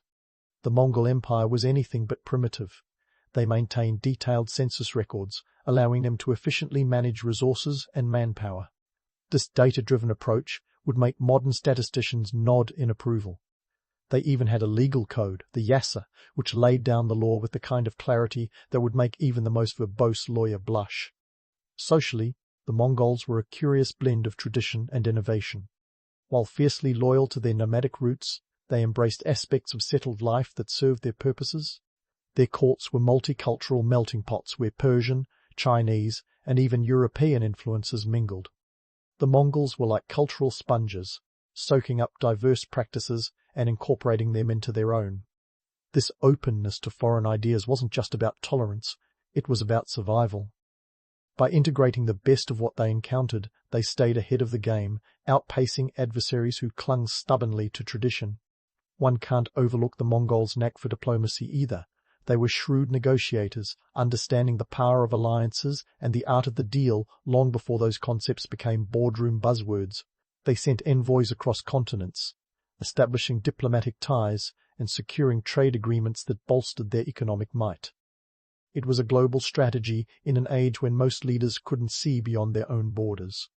Of course, not everything was sunshine and roses. The Mongol system, while efficient, was also ruthless. They ruled with an iron grip, and dissent was met with swift retribution. Their legal code was as unforgiving as the steppe winds, with severe penalties for crimes ranging from theft to betrayal. But in a world where power was often the only law, their approach was brutally effective. As we continue this exploration into the Mongol Empire, let's not forget that their story is one of contrasts, of destruction and creation, of tradition and innovation, of terror and order.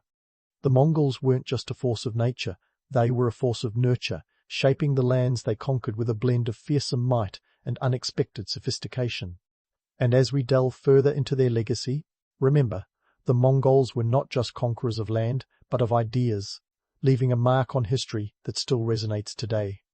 But as the Mongol Empire grew, so too did the challenges of maintaining such a sprawling dominion.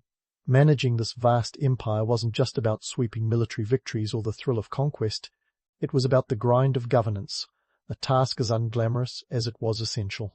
Imagine trying to keep an empire spanning from the Pacific Ocean to Eastern Europe running smoothly. It's like trying to organize a family reunion where half the relatives don't speak the same language and the other half are still fighting over that.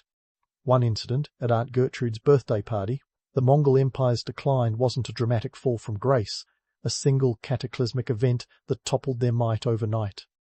Instead, it was a slow unraveling, a gradual fraying of the tightly woven tapestry Genghis Khan had crafted.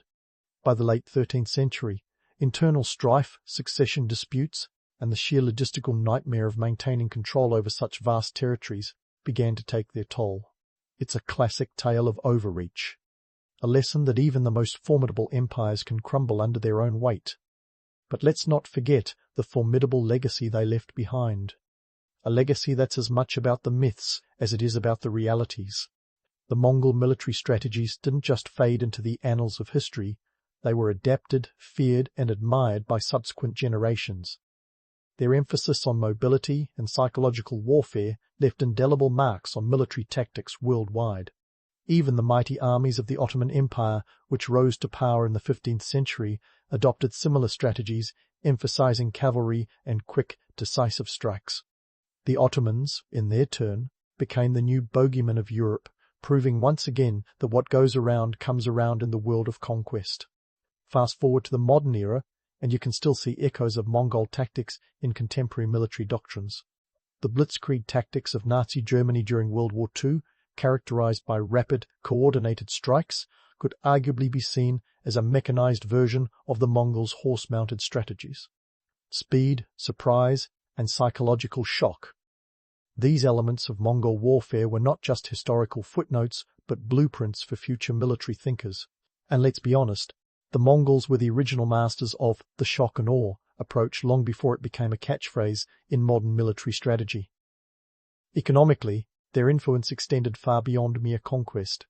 The Mongol Empire's facilitation of trade and the exchange of ideas during their reign laid the groundwork for what we might call globalization today. The Silk Road flourished under their protection, becoming a conduit not just for goods, but for culture and knowledge.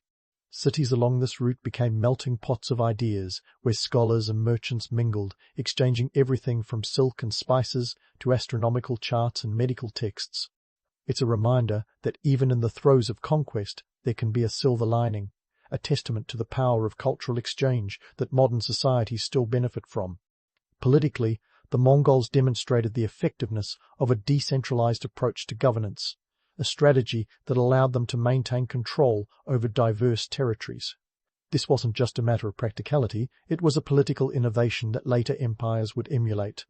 By allowing local rulers to maintain a semblance of power while ensuring loyalty to the Khans, the Mongols managed to hold together a patchwork of cultures and traditions under a single imperial banner. It's a strategy that offers a valuable lesson in the art of balance, one that modern nations grappling with the complexities of federal governance might still appreciate. Now, let's tackle the myths. Those romanticized tales that paint the Mongols as either noble savages or ruthless barbarians. The truth, as always, is more complicated.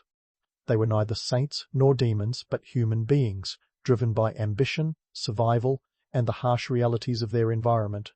Yes, they could be brutal, but their actions were often dictated by the strategic necessities of their time, not mindless savagery. It's easy to vilify or romanticize from the comfort of hindsight, but the reality is a mosaic of motives, decisions, and consequences, one that history continues to unravel.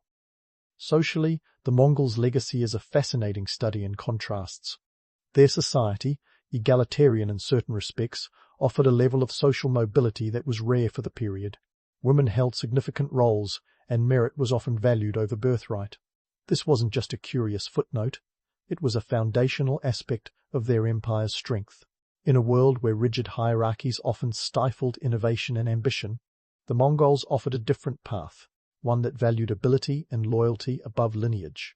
As we wrap up this whirlwind tour through Mongol history, it's worth reflecting on the blend of myth and reality that continues to envelop their story. The Mongols weren't just a historical footnote, they were a force that reshaped the world in profound ways. Their strategies, both on and off the battlefield, left echoes that resonate through time, influencing military tactics, trade networks, and cultural exchanges long after their empire had dissolved. In the end, the Mongols remind us of the complexity of history, a narrative woven from the threads of ambition, innovation, and adaptation. They were conquerors and builders, destroyers and creators, a paradox that defies easy categorization. Their legacy is a testament to the enduring power of human ingenuity and the indomitable spirit of those who dare to reshape their world. And as we turn the page on this chapter of history, let's remember that the story of the Mongols is not just about the past, but a reflection on the ever-present dance between myth and reality that defines our understanding of the world. Augustus Caesar, or Octavian as he was known in the early days, began his life in a swirl of family drama that could give even the juiciest soap operas a run for their money. Born Gaius Octavius Thurinus in 63 BC, the young lad was thrust into a world where his great-uncle, Julius Caesar, was making headlines for conquering Gaul and crossing the Rubicon. Little Octavian probably didn't realize it at the time, but he was about to become a pawn, and later a master in Rome's ruthless Game of Thrones. Let's get one thing straight. Octavian wasn't the most likely candidate for supreme power in Rome. In fact, he wasn't even in the top 20 when it came to impressive resumes. He was sickly, not particularly strong, and he was the kind of guy who you'd expect to be more at home in a library than a battlefield.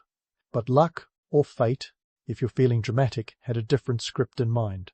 The plot took a wild turn in 44 BC when Julius Caesar, the man, the myth, the legend, decided to adopt Octavian as his son.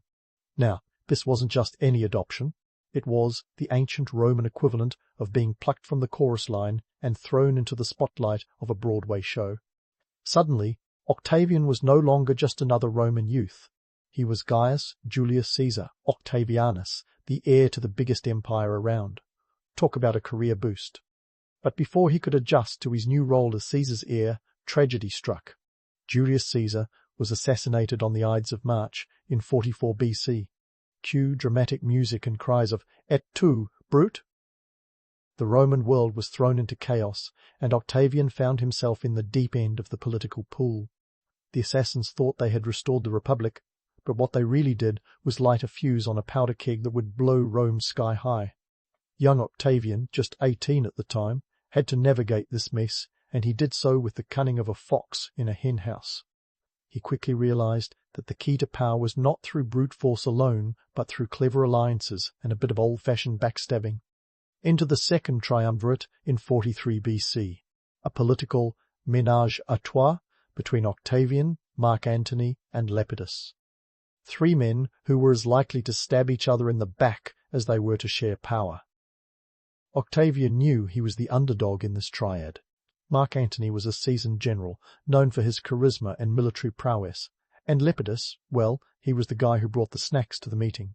But Octavian had something neither of them did, the name Caesar, which was a bit like having a platinum credit card with unlimited credit. People were drawn to the legacy of Julius Caesar, and Octavian milked that for all it was worth. The formation of the second triumvirate was marked by a ruthless campaign to eliminate anyone who stood in their way. The infamous prescription lists were drawn up, a who's who of people you didn't want to be if you valued your neck. Cicero, the great orator, unfortunately, found himself on that list, and his head ended up decorating the rostra in the Roman Forum, a grim reminder of the stakes at play. Behind the curtain, Octavian was playing a long game. He understood that while the triumvirate was a convenient vehicle for consolidating power, it was never meant to last. Lepidus was soon sidelined, the political equivalent of being sent to the kids' table at Thanksgiving, and Octavian and Antony were left to duke it out. Antony's alliance with Cleopatra and his subsequent escapades in the East gave Octavian the perfect pretext to paint him as a traitor to Rome, a man seduced by the exotic charms of Egypt. But let's not get ahead of ourselves. Octavian's initial rise to power was a masterclass in opportunism. He was like a Roman MacGyver, using whatever tools were at his disposal to climb the political ladder. He was savvy enough to know that while military might was crucial, the real battleground was public opinion. Octavian worked tirelessly to cultivate an image of a dutiful Roman, the true heir of Caesar's legacy, all while Antony was busy playing house with Cleopatra.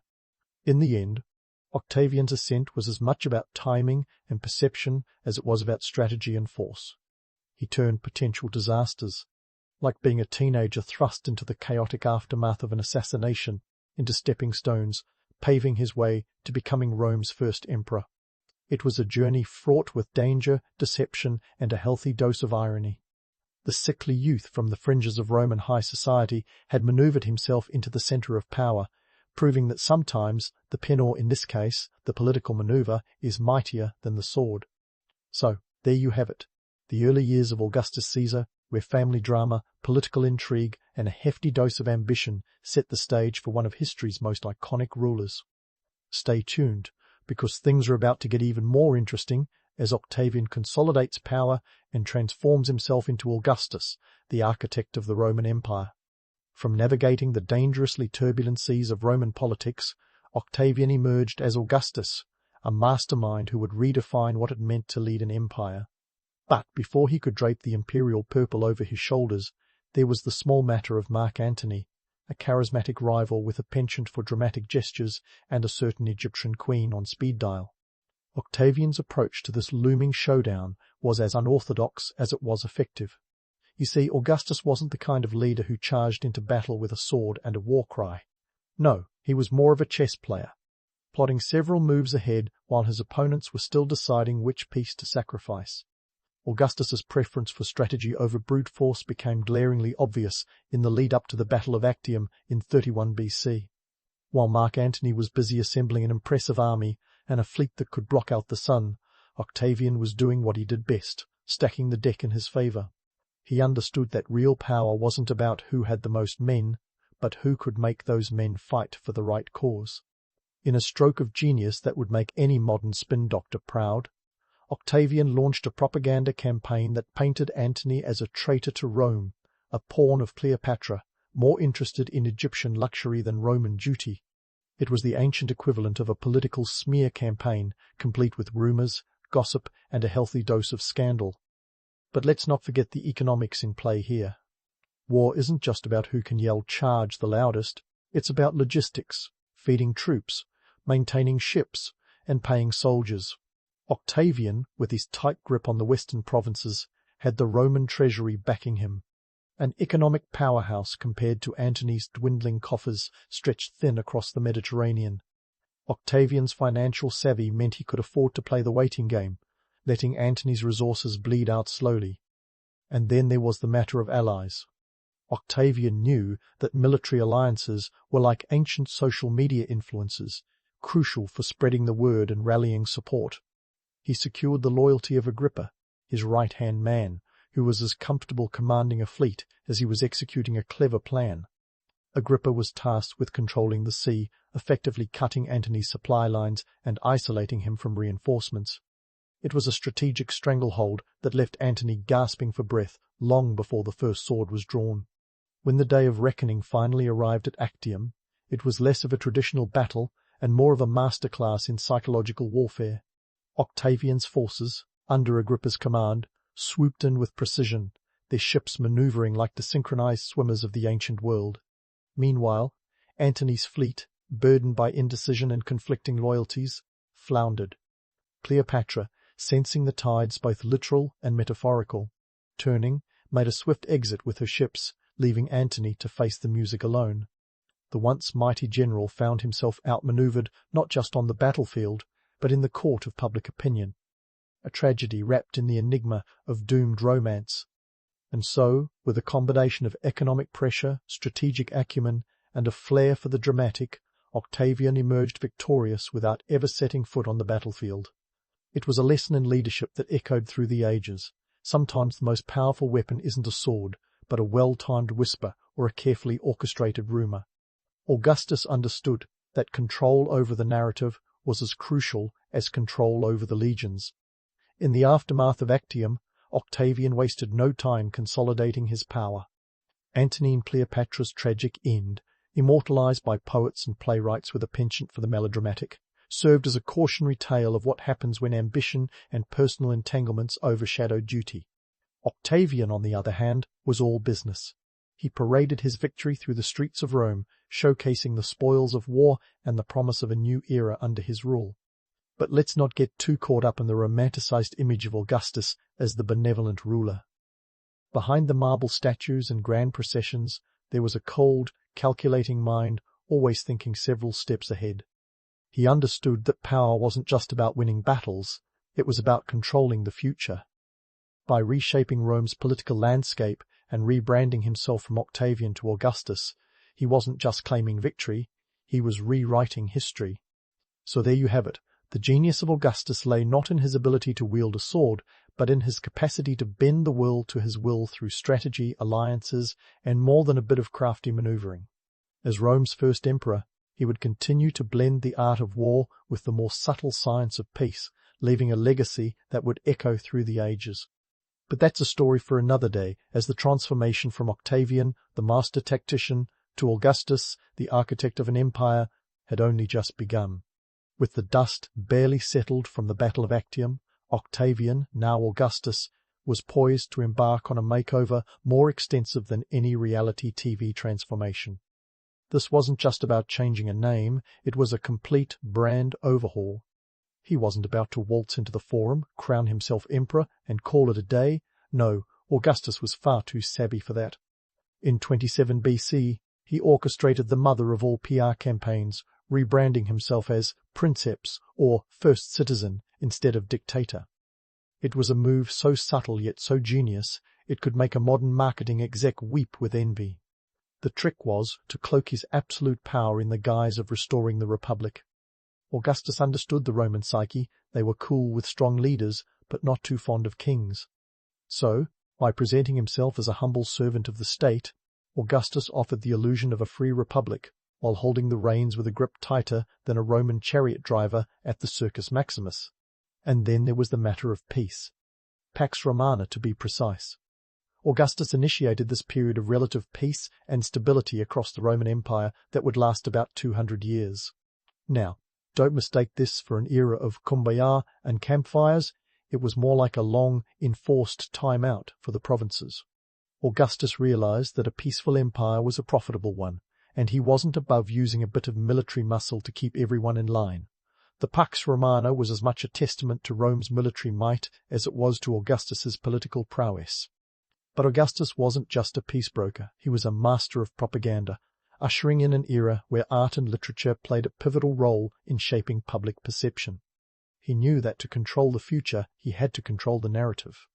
Enter Virgil, the poetic superstar of the age, whose epic, the Aeneid, was basically the Roman version of an origin story, a Marvel movie in dactylic hexameter. Commissioned by Augustus, Virgil's work cleverly tied the emperor's lineage to Aeneas, the legendary Trojan hero and supposed ancestor of Rome. It was a narrative designed to cement Augustus's rule as divinely ordained, ensuring that future generations would view him as the rightful ruler. And then there was the architecture. Augustus wasn't just building buildings, he was crafting a legacy in stone and marble. His famous boast, "I found Rome a city of bricks and left it a city of marble," wasn't just a catchy tagline. It was the literal foundation of his enduring influence.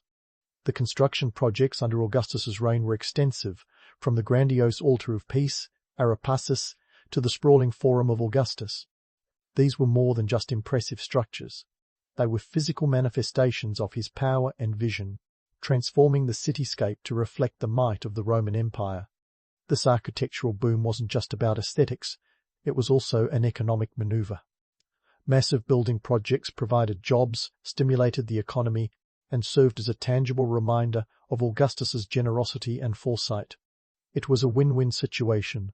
The people had work, the city had a facelift, and Augustus had a legacy carved in stone. Literally. But let's not get too carried away with the glossy brochure version of Augustus's reign. Behind the marble facades and poetic verses, there was a ruthless leader who wasn't afraid to get his hands dirty. The political reforms Augustus enacted were meticulously crafted to concentrate power in his hands, while maintaining the illusion of democratic governance. He cleverly retained control over the military and provincial appointments, ensuring that any potential rivals were kept at bay. The Senate, while still a functioning body, was more of a ceremonial relic, a nod to tradition rather than a bastion of power. Augustus also understood the importance of optics. He cultivated an image of moral virtue and piety, promoting traditional Roman values as a cornerstone of his regime. This was partly a strategic move to distance himself from the chaos and excesses of previous rulers. Yet, the irony wasn't lost on him, or anyone else familiar with Roman history. Augustus was, after all, a man who rose to power through a series of bloody purges and political machinations. But in the world of Roman politics, hypocrisy was practically a job requirement.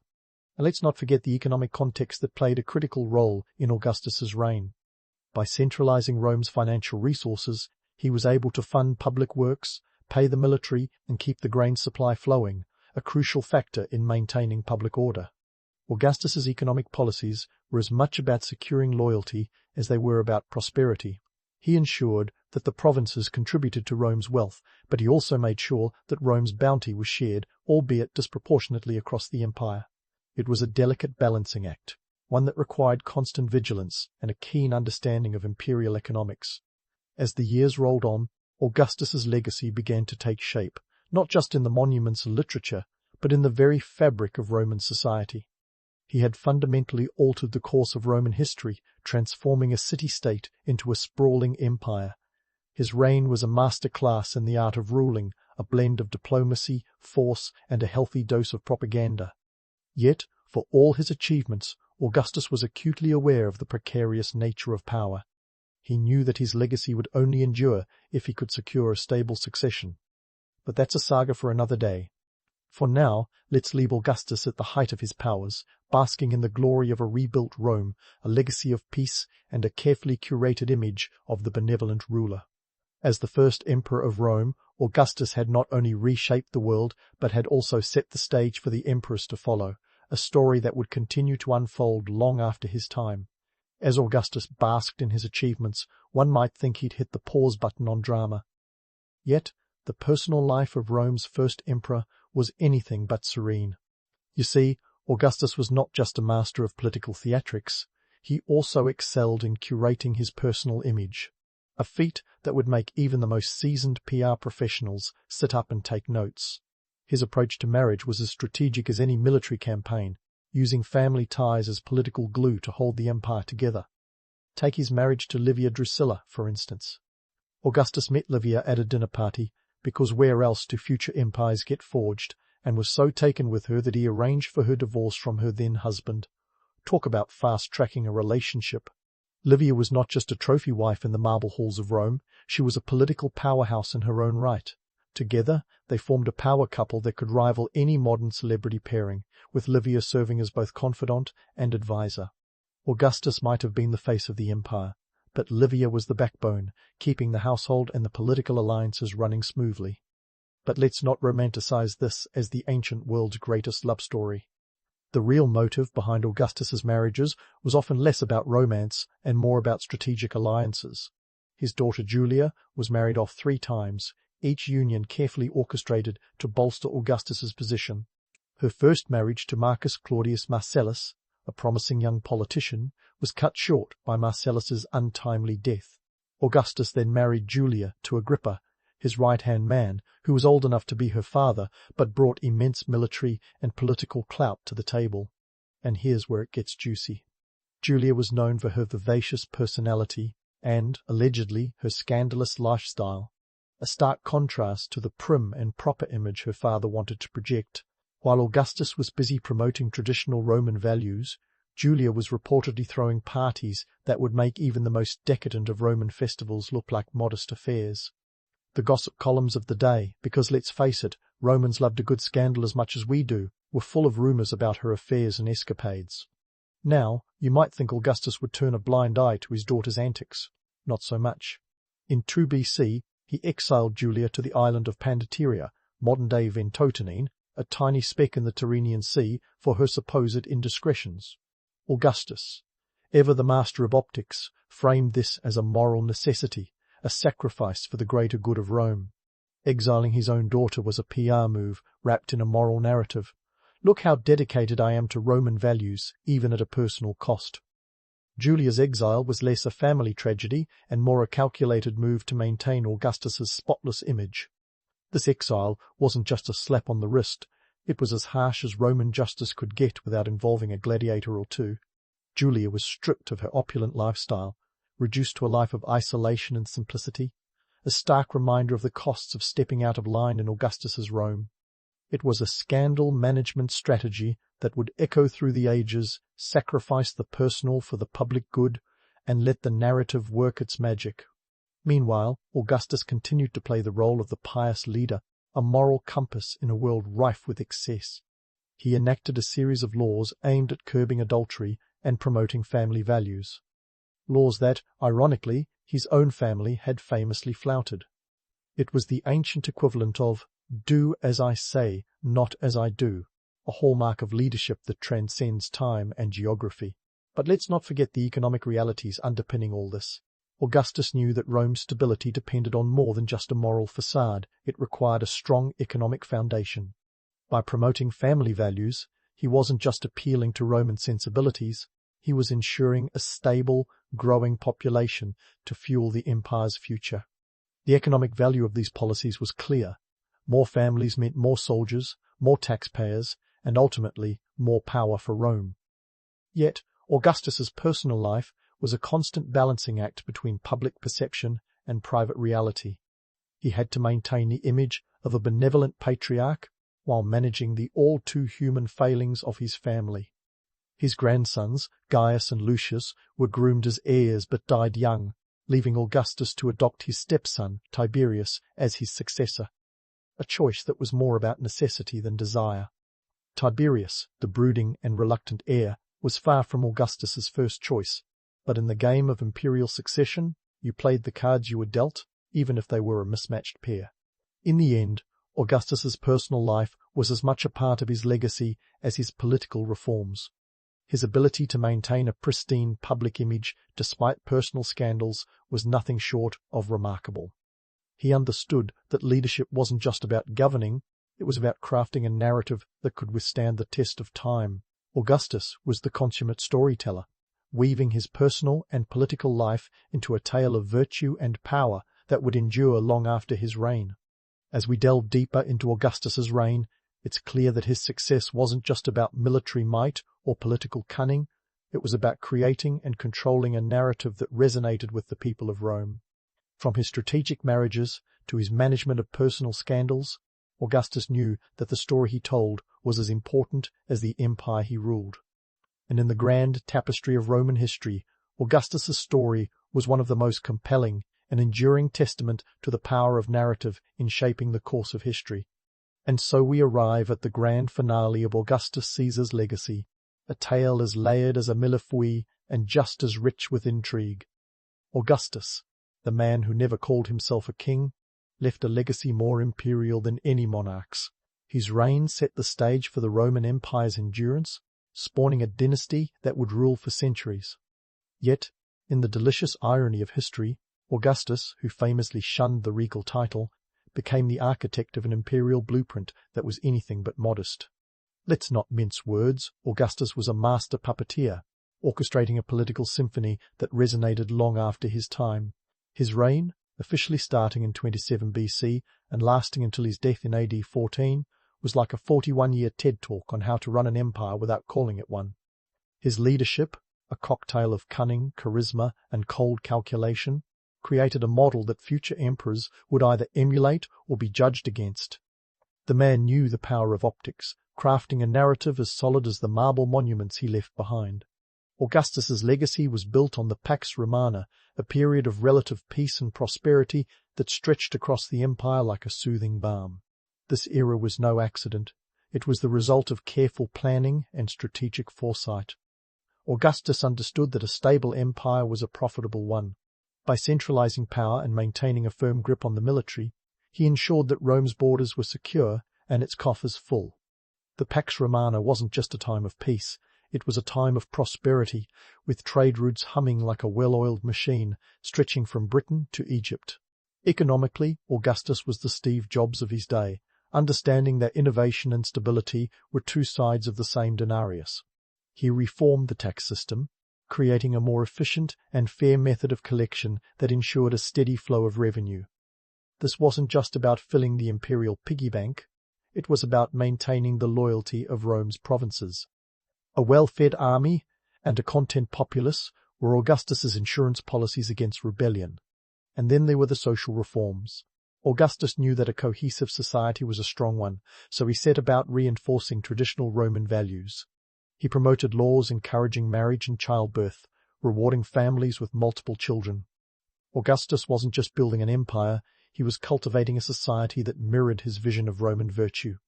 The irony?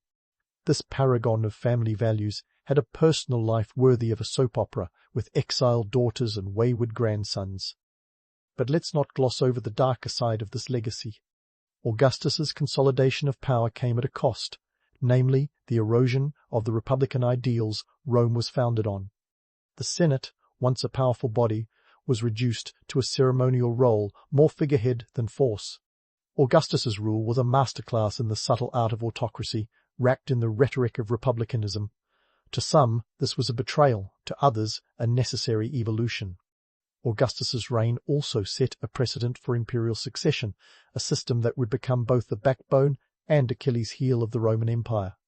His choice of Tiberius as successor was a pragmatic one, but it highlighted the inherent instability of dynastic rule. Tiberius, the reluctant heir, was a ruler chosen more for lack of alternatives than for his own merits. Augustus's legacy, then, was a double-edged sword, a model of effective governance coupled with a flawed succession plan. Yet, for all its contradictions, Augustus's legacy was undeniably transformative. He turned Rome into a city of marble both literally and metaphorically, laying the groundwork for an empire that would dominate the ancient world. His impact stretched beyond the borders of Rome, influencing the very concept of leadership and governance. Augustus didn't just leave a mark on history, he left an entire chapter, one filled with lessons on power, perception, and the art of ruling. In the end, Augustus's legacy was as complex as the man himself. He was a leader who understood the true nature of power, that it isn't just about control, but about shaping the world to your vision. He knew that a ruler's greatest tool wasn't the sword or the scepter, but the narrative, a story that could inspire, compel, and endure. Augustus's reign was a testament to the power of that story, one that continues to echo through the ages, reminding us of the enduring dance between ambition and ideology. And so, as we wrap up this tale of Augustus Caesar, we're left with a portrait of a ruler who was both visionary and opportunist, reformer and autocrat. His legacy is a study in contrasts, a tapestry woven with threads of brilliance and ambition, triumph and tragedy.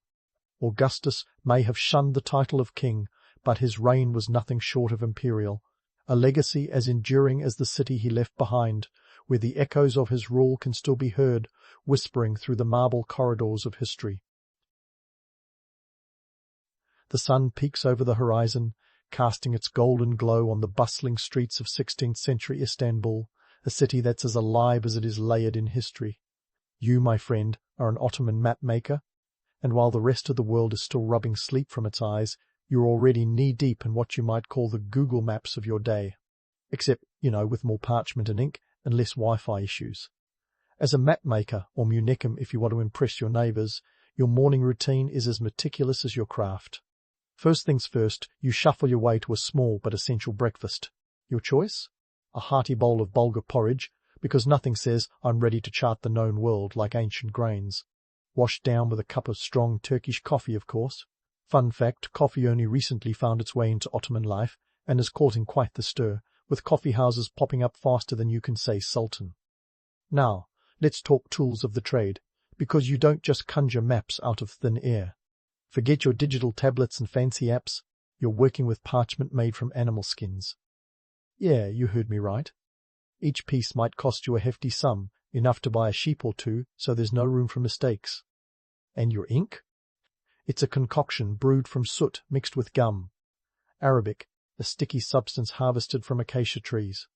These materials don't just magically appear on your workspace.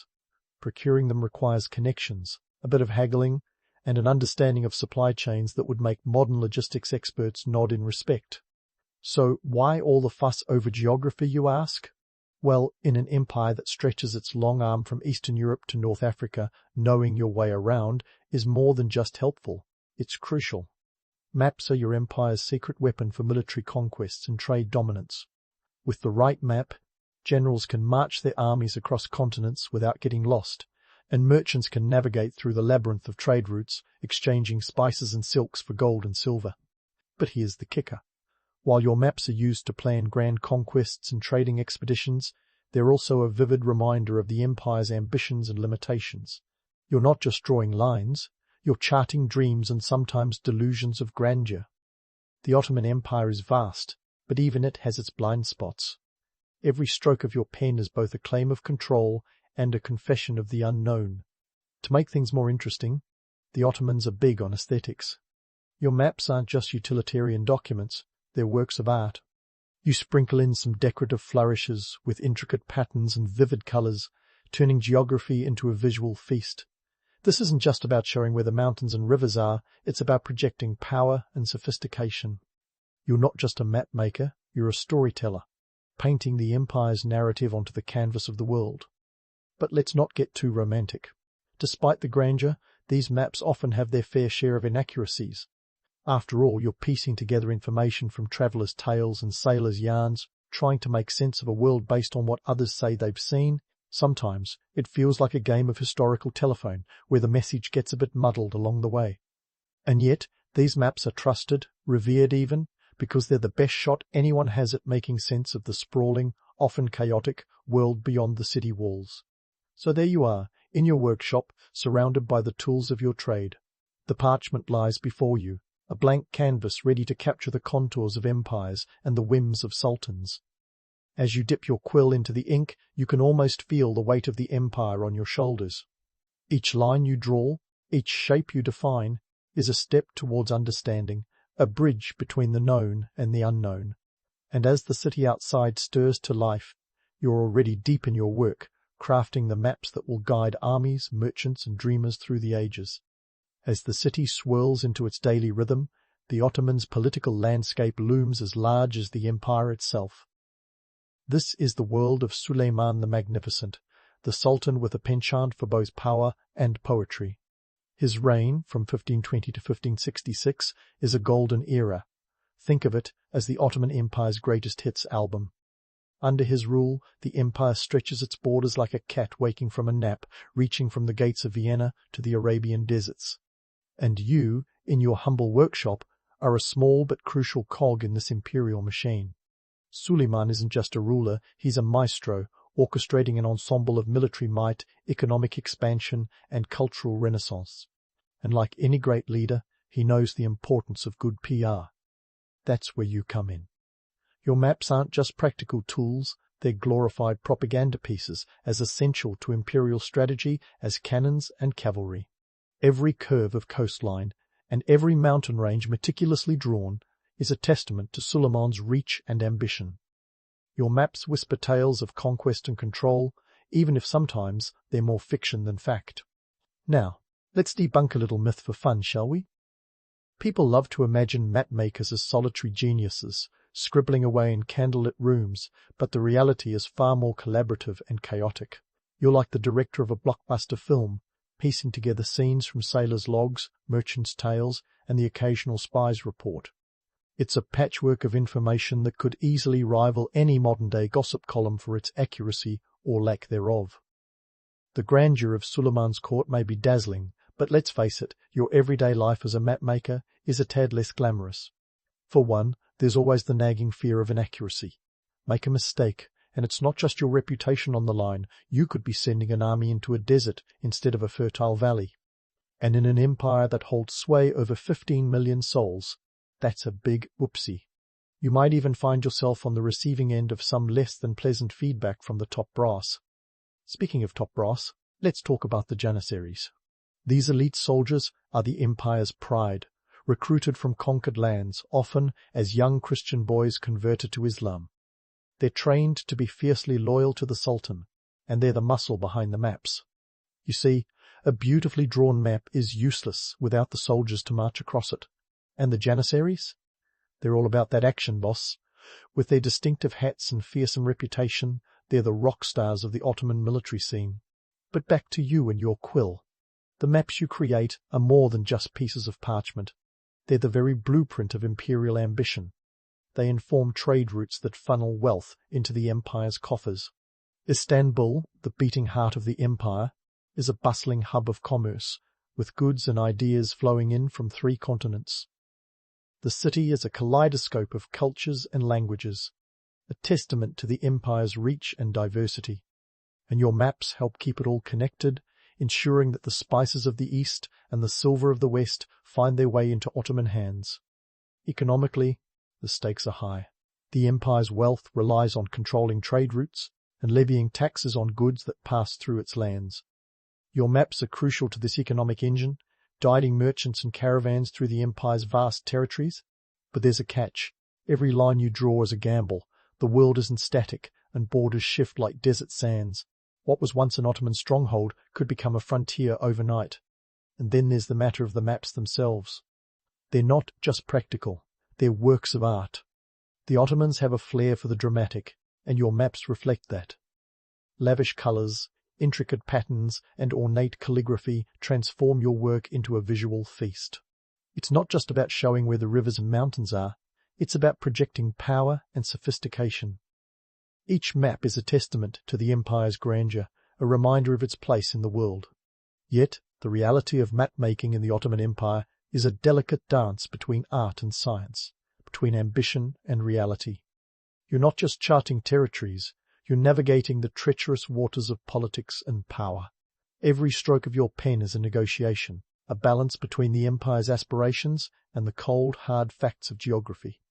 And so, as the sun climbs higher over Istanbul, you continue your work, crafting the maps that will guide Suleiman's empire into its next chapter. The city hums with life, a testament to the empire's vibrancy and resilience. In your workshop, you're part of something much larger than yourself, a grand tapestry of history woven with threads of ambition, art, and empire. And as you dip your quill into the ink, you can't help but feel a sense of connection, both to the world outside your window and to the vast expanse of the Ottoman Empire that stretches far beyond. And as that ink-black river of Ottoman dreams flows from your quill onto the parchment, let's dive deep into a reality check. Being a mapmaker in the 16th century Ottoman Empire isn't exactly the romanticized story of solitary genius you might imagine. Spoiler, it's less lone wolf visionary and more team project with a side of economic anxiety. Let's talk numbers, because if there's one thing that cuts through the fog of historical myth, it's cold, hard cash. The parchment you're working on? Don't even think about spilling your coffee on it, because each sheet could set you back the equivalent of a couple of sheep. And in a place where livestock is wealth, that's no small change. Add to that the cost of ink, which isn't your basic office supply store fare. This stuff is handcrafted from the tears of acacia trees, or more accurately, their sap, mixed with soot. Each drop is precious, which means every line you draw is a financial decision. Your wages? Let's just say they're not exactly princely. The Ottoman Empire, despite its grandeur, runs on a complex patronage system. You're likely under the thumb of a wealthy patron who funds your work. Think of it as a Kickstarter campaign, but with fewer stretch goals and more sultanate politics. Your patron, perhaps a powerful vizier or a well-heeled merchant, expects results. Beautiful, accurate, and above all, politically useful results. Why the emphasis on beauty? Because in the Ottoman world, aesthetics are as crucial as accuracy. Your maps aren't just navigational aids. They're status symbols, used to impress visiting dignitaries or curry favour with the Sultan. A map that's both functional and visually stunning is a sure way to climb the social ladder, or at least avoid slipping down it. Your work also reflects the empire's economic ambitions. The Ottomans are the middlemen of the world, sitting pretty at the crossroads of Europe, Asia, and Africa. Trade routes snake through the empire like veins, pulsing with spices, silks, and silver. Your maps are vital to this economic lifeline, charting paths for caravans and ships laden with goods. A miscalculation on your part could mean a lost shipment, and nobody wants to be the guy who caused a spice shortage in Istanbul. But let's debunk a myth while we're at it. You're not doing this alone. Far from the image of the solitary genius, your work is a collaboration. You rely on a network of informants, from sailors and traders to spies and scholars. Each one contributes a piece of the puzzle, and it's your job to fit them together into a coherent whole. It's like assembling IKEA furniture with pieces from 4 different sets, all while the empire's elite watch over your shoulder. And it's not just humans you're in cahoots with. Geography itself is a capricious partner. Rivers change course, coastlines shift, and political boundaries are as stable as a house of cards in a wind tunnel. The world is constantly in motion, and your maps need to keep up. It's a delicate dance of artistic expression and practical navigation, a balance between embellishing the truth and staying grounded in reality. Speaking of reality, let's address the elephant in the room, the Janissaries. These guys are the empire's enforcers, the muscle behind the maps. Their loyalty to the Sultan is legendary, but they're also a reminder of what's at stake. A poorly charted map could lead them into disaster, and the last thing you want is a disgruntled Janissary at your door, demanding to know why his regiment ended up in a swamp instead of a strategic pass. Economically, your role as a mapmaker is critical. The empire's wealth hinges on its ability to control trade routes and levy taxes. Your maps are the blueprints for this economic architecture. They guide the flow of goods, ensuring that the empire's coffers remain full. But with each new map, there's a risk. Borders aren't just lines on a page, they're battlegrounds of diplomacy and war. A map that's accurate today might be obsolete tomorrow, as treaties are signed and battles are fought. So, as you sit at your desk, quill in hand and inkpot at the ready, remember that you're not just drawing maps. You're crafting the future of an empire, one line at a time. It's a task that demands precision, creativity, and an eye for the unknown. Your maps are more than just parchment and ink. They're the very threads of history, weaving together the past, present, and future of the Ottoman Empire. And as the city of Istanbul hums around you, bustling with the energy of trade and conquest, you know that your work is part of something much larger, a grand narrative that stretches across continents and centuries, shaping the world in ways you can only begin to imagine. Speaking of weaving grand narratives, let's dive into the workshop's microcosm, a buzzing hive of activity, where the social ladder is as intricate as the maps themselves.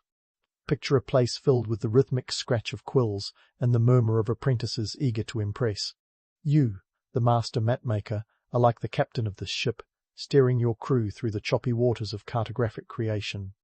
In the pecking order of this parchment paradise, you sit at the top. But it's not all glory and gold. Sure, you're the maestro, orchestrating the symphony of lines and colours, but there's a lot on your shoulders. Below you, apprentices scurry like worker bees, and let's face it, without them, you'd be drowning in ink-stained chaos. These young hopefuls are the backbone of your operation, learning the ropes of map-making while dreaming of the day they'll wield the quill with the same authority as you. Apprentices join the workshop as teenagers, wide-eyed and perhaps a little naive. They're the coffee runners, the ink mixers, and occasionally the parchment fetchers. It's a tough gig, but there's a payoff.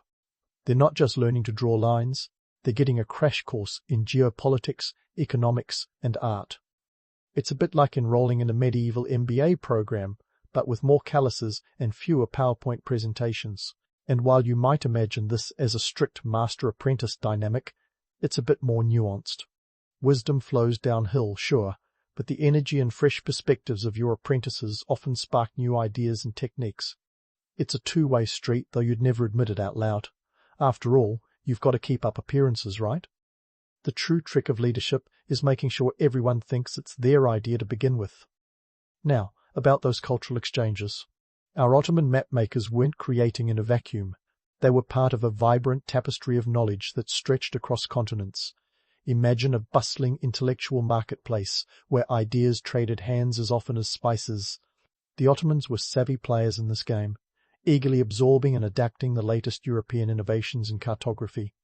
This wasn't just a matter of pride, it was a strategic necessity. Staying at the cutting edge meant staying one step ahead of rivals and keeping the empire's borders secure. European cartographers like Gerardus Mercator were revolutionizing map-making with their newfangled projections. Sure, Mercator's maps made Greenland look like it could swallow Africa whole, but they were invaluable for navigation. And the Ottomans, ever practical, incorporated these insights into their own work. It was a cultural mashup of epic proportions, like a Renaissance version of a remix, blending Western precision with Eastern artistry. This exchange wasn't a one-way street either. Ottoman innovations in map-making and geography found their way back across the Mediterranean and into European hands. It was a two-way flow of knowledge that defied the political and religious barriers of the time. So next time someone tells you that globalization is a modern phenomenon, just point to the 16th century map-makers who were already living it. Let's tackle another myth while we're here, that maps were just for the elite. Sure, your creations were prized by sultans and generals, but they were also a vital educational tool. Maps were the textbooks of their day, used to teach geography and history to young Ottomans who might one day lead the empire. They were the original infographic distilling complex ideas into something a young scribe could grasp. In an era when most people never travelled beyond their village, maps offered a window into a wider world. They shaped public perceptions, turning distant lands into tangible realities. And while today we might laugh at their inaccuracies, sea monsters and all back then, they were the cutting edge of geographic knowledge. But with great power comes great responsibility. A map's depiction of borders could legitimize a ruler's claims or spark a territorial dispute. It was all about who drew the lines and why. And in this game, a well-placed river or a strategically drawn mountain range could be worth its weight in gold or blood. Your maps didn't just chart physical landscapes, they mapped the empire's aspirations and anxieties. They were a tool for education and empire building, a testament to the Ottomans' place in the world. And as you sit in your workshop, surrounded by the hum of activity and the scent of fresh ink, you can't help but feel the weight of history pressing down on you. In the end, your maps are more than just pretty pictures. They're a testament to the human desire to understand, to explore, and to conquer. They're a reminder that even in a world of empires, the ultimate frontier is the mind. And as the sun sets over Istanbul, casting long shadows across the workshop, you know that tomorrow will bring new challenges, new discoveries, and new stories to tell.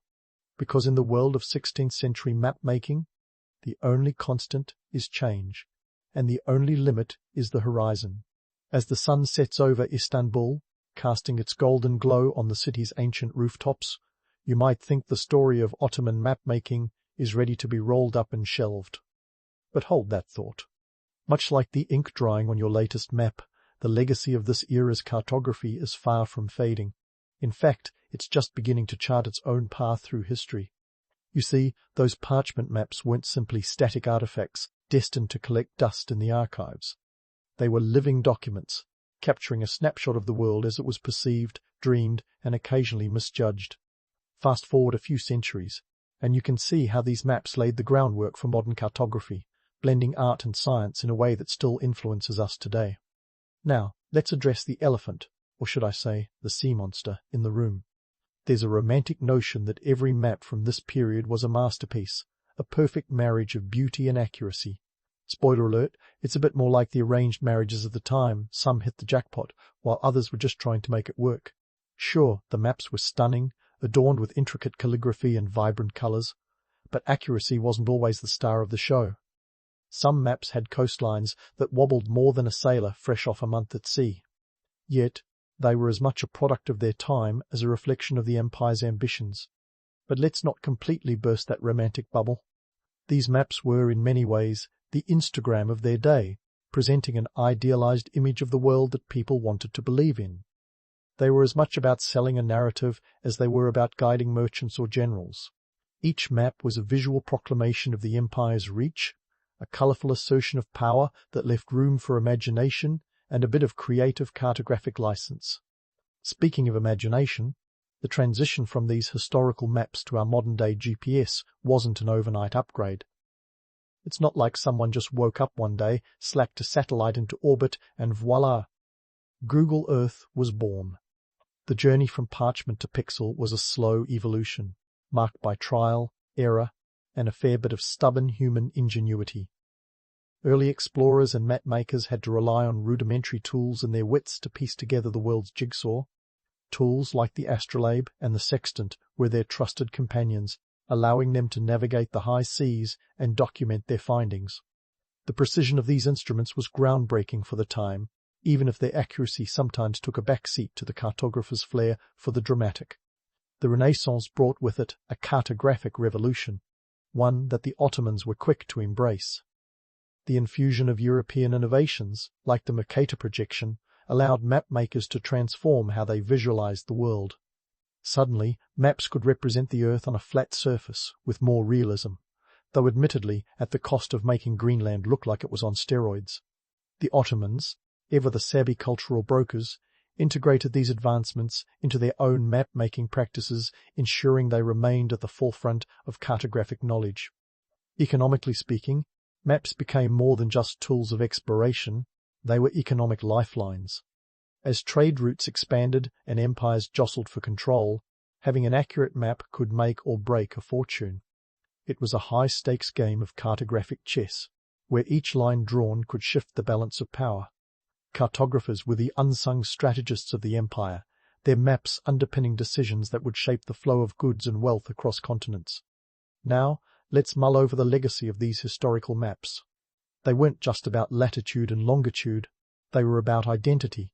For the Ottomans, maps were a statement of who they were and who they aspired to be. They were a blend of artistry and science, a testament to the empire's intellectual and cultural prowess. And while today's maps may be digital and data-driven, they owe a debt to their parchment predecessors. Those old maps taught us to view the world not just as it is, but as it could be, blending imagination with reality in a way that still resonates. In a world where borders are increasingly contested and maps can spark debates both political and personal, the lessons of 16th century mapmakers remain relevant. They remind us that maps are never just about geography, they're about perspective. Each mapmaker brought their own biases, limitations, and aspirations to their work, shaping how the world was understood and experienced. And in doing so, they've left us a rich tapestry of history, a legacy of exploration that continues to inspire and inform. So, as you roll up that parchment and extinguish the candle in your workshop, take a moment to appreciate the craft of map-making for what it truly was, a delicate dance between the known and the unknown, between the art of storytelling and the science of discovery. It was a craft that required not just skill, but vision, a vision that continues to guide us today as we navigate the complex landscapes of our own world.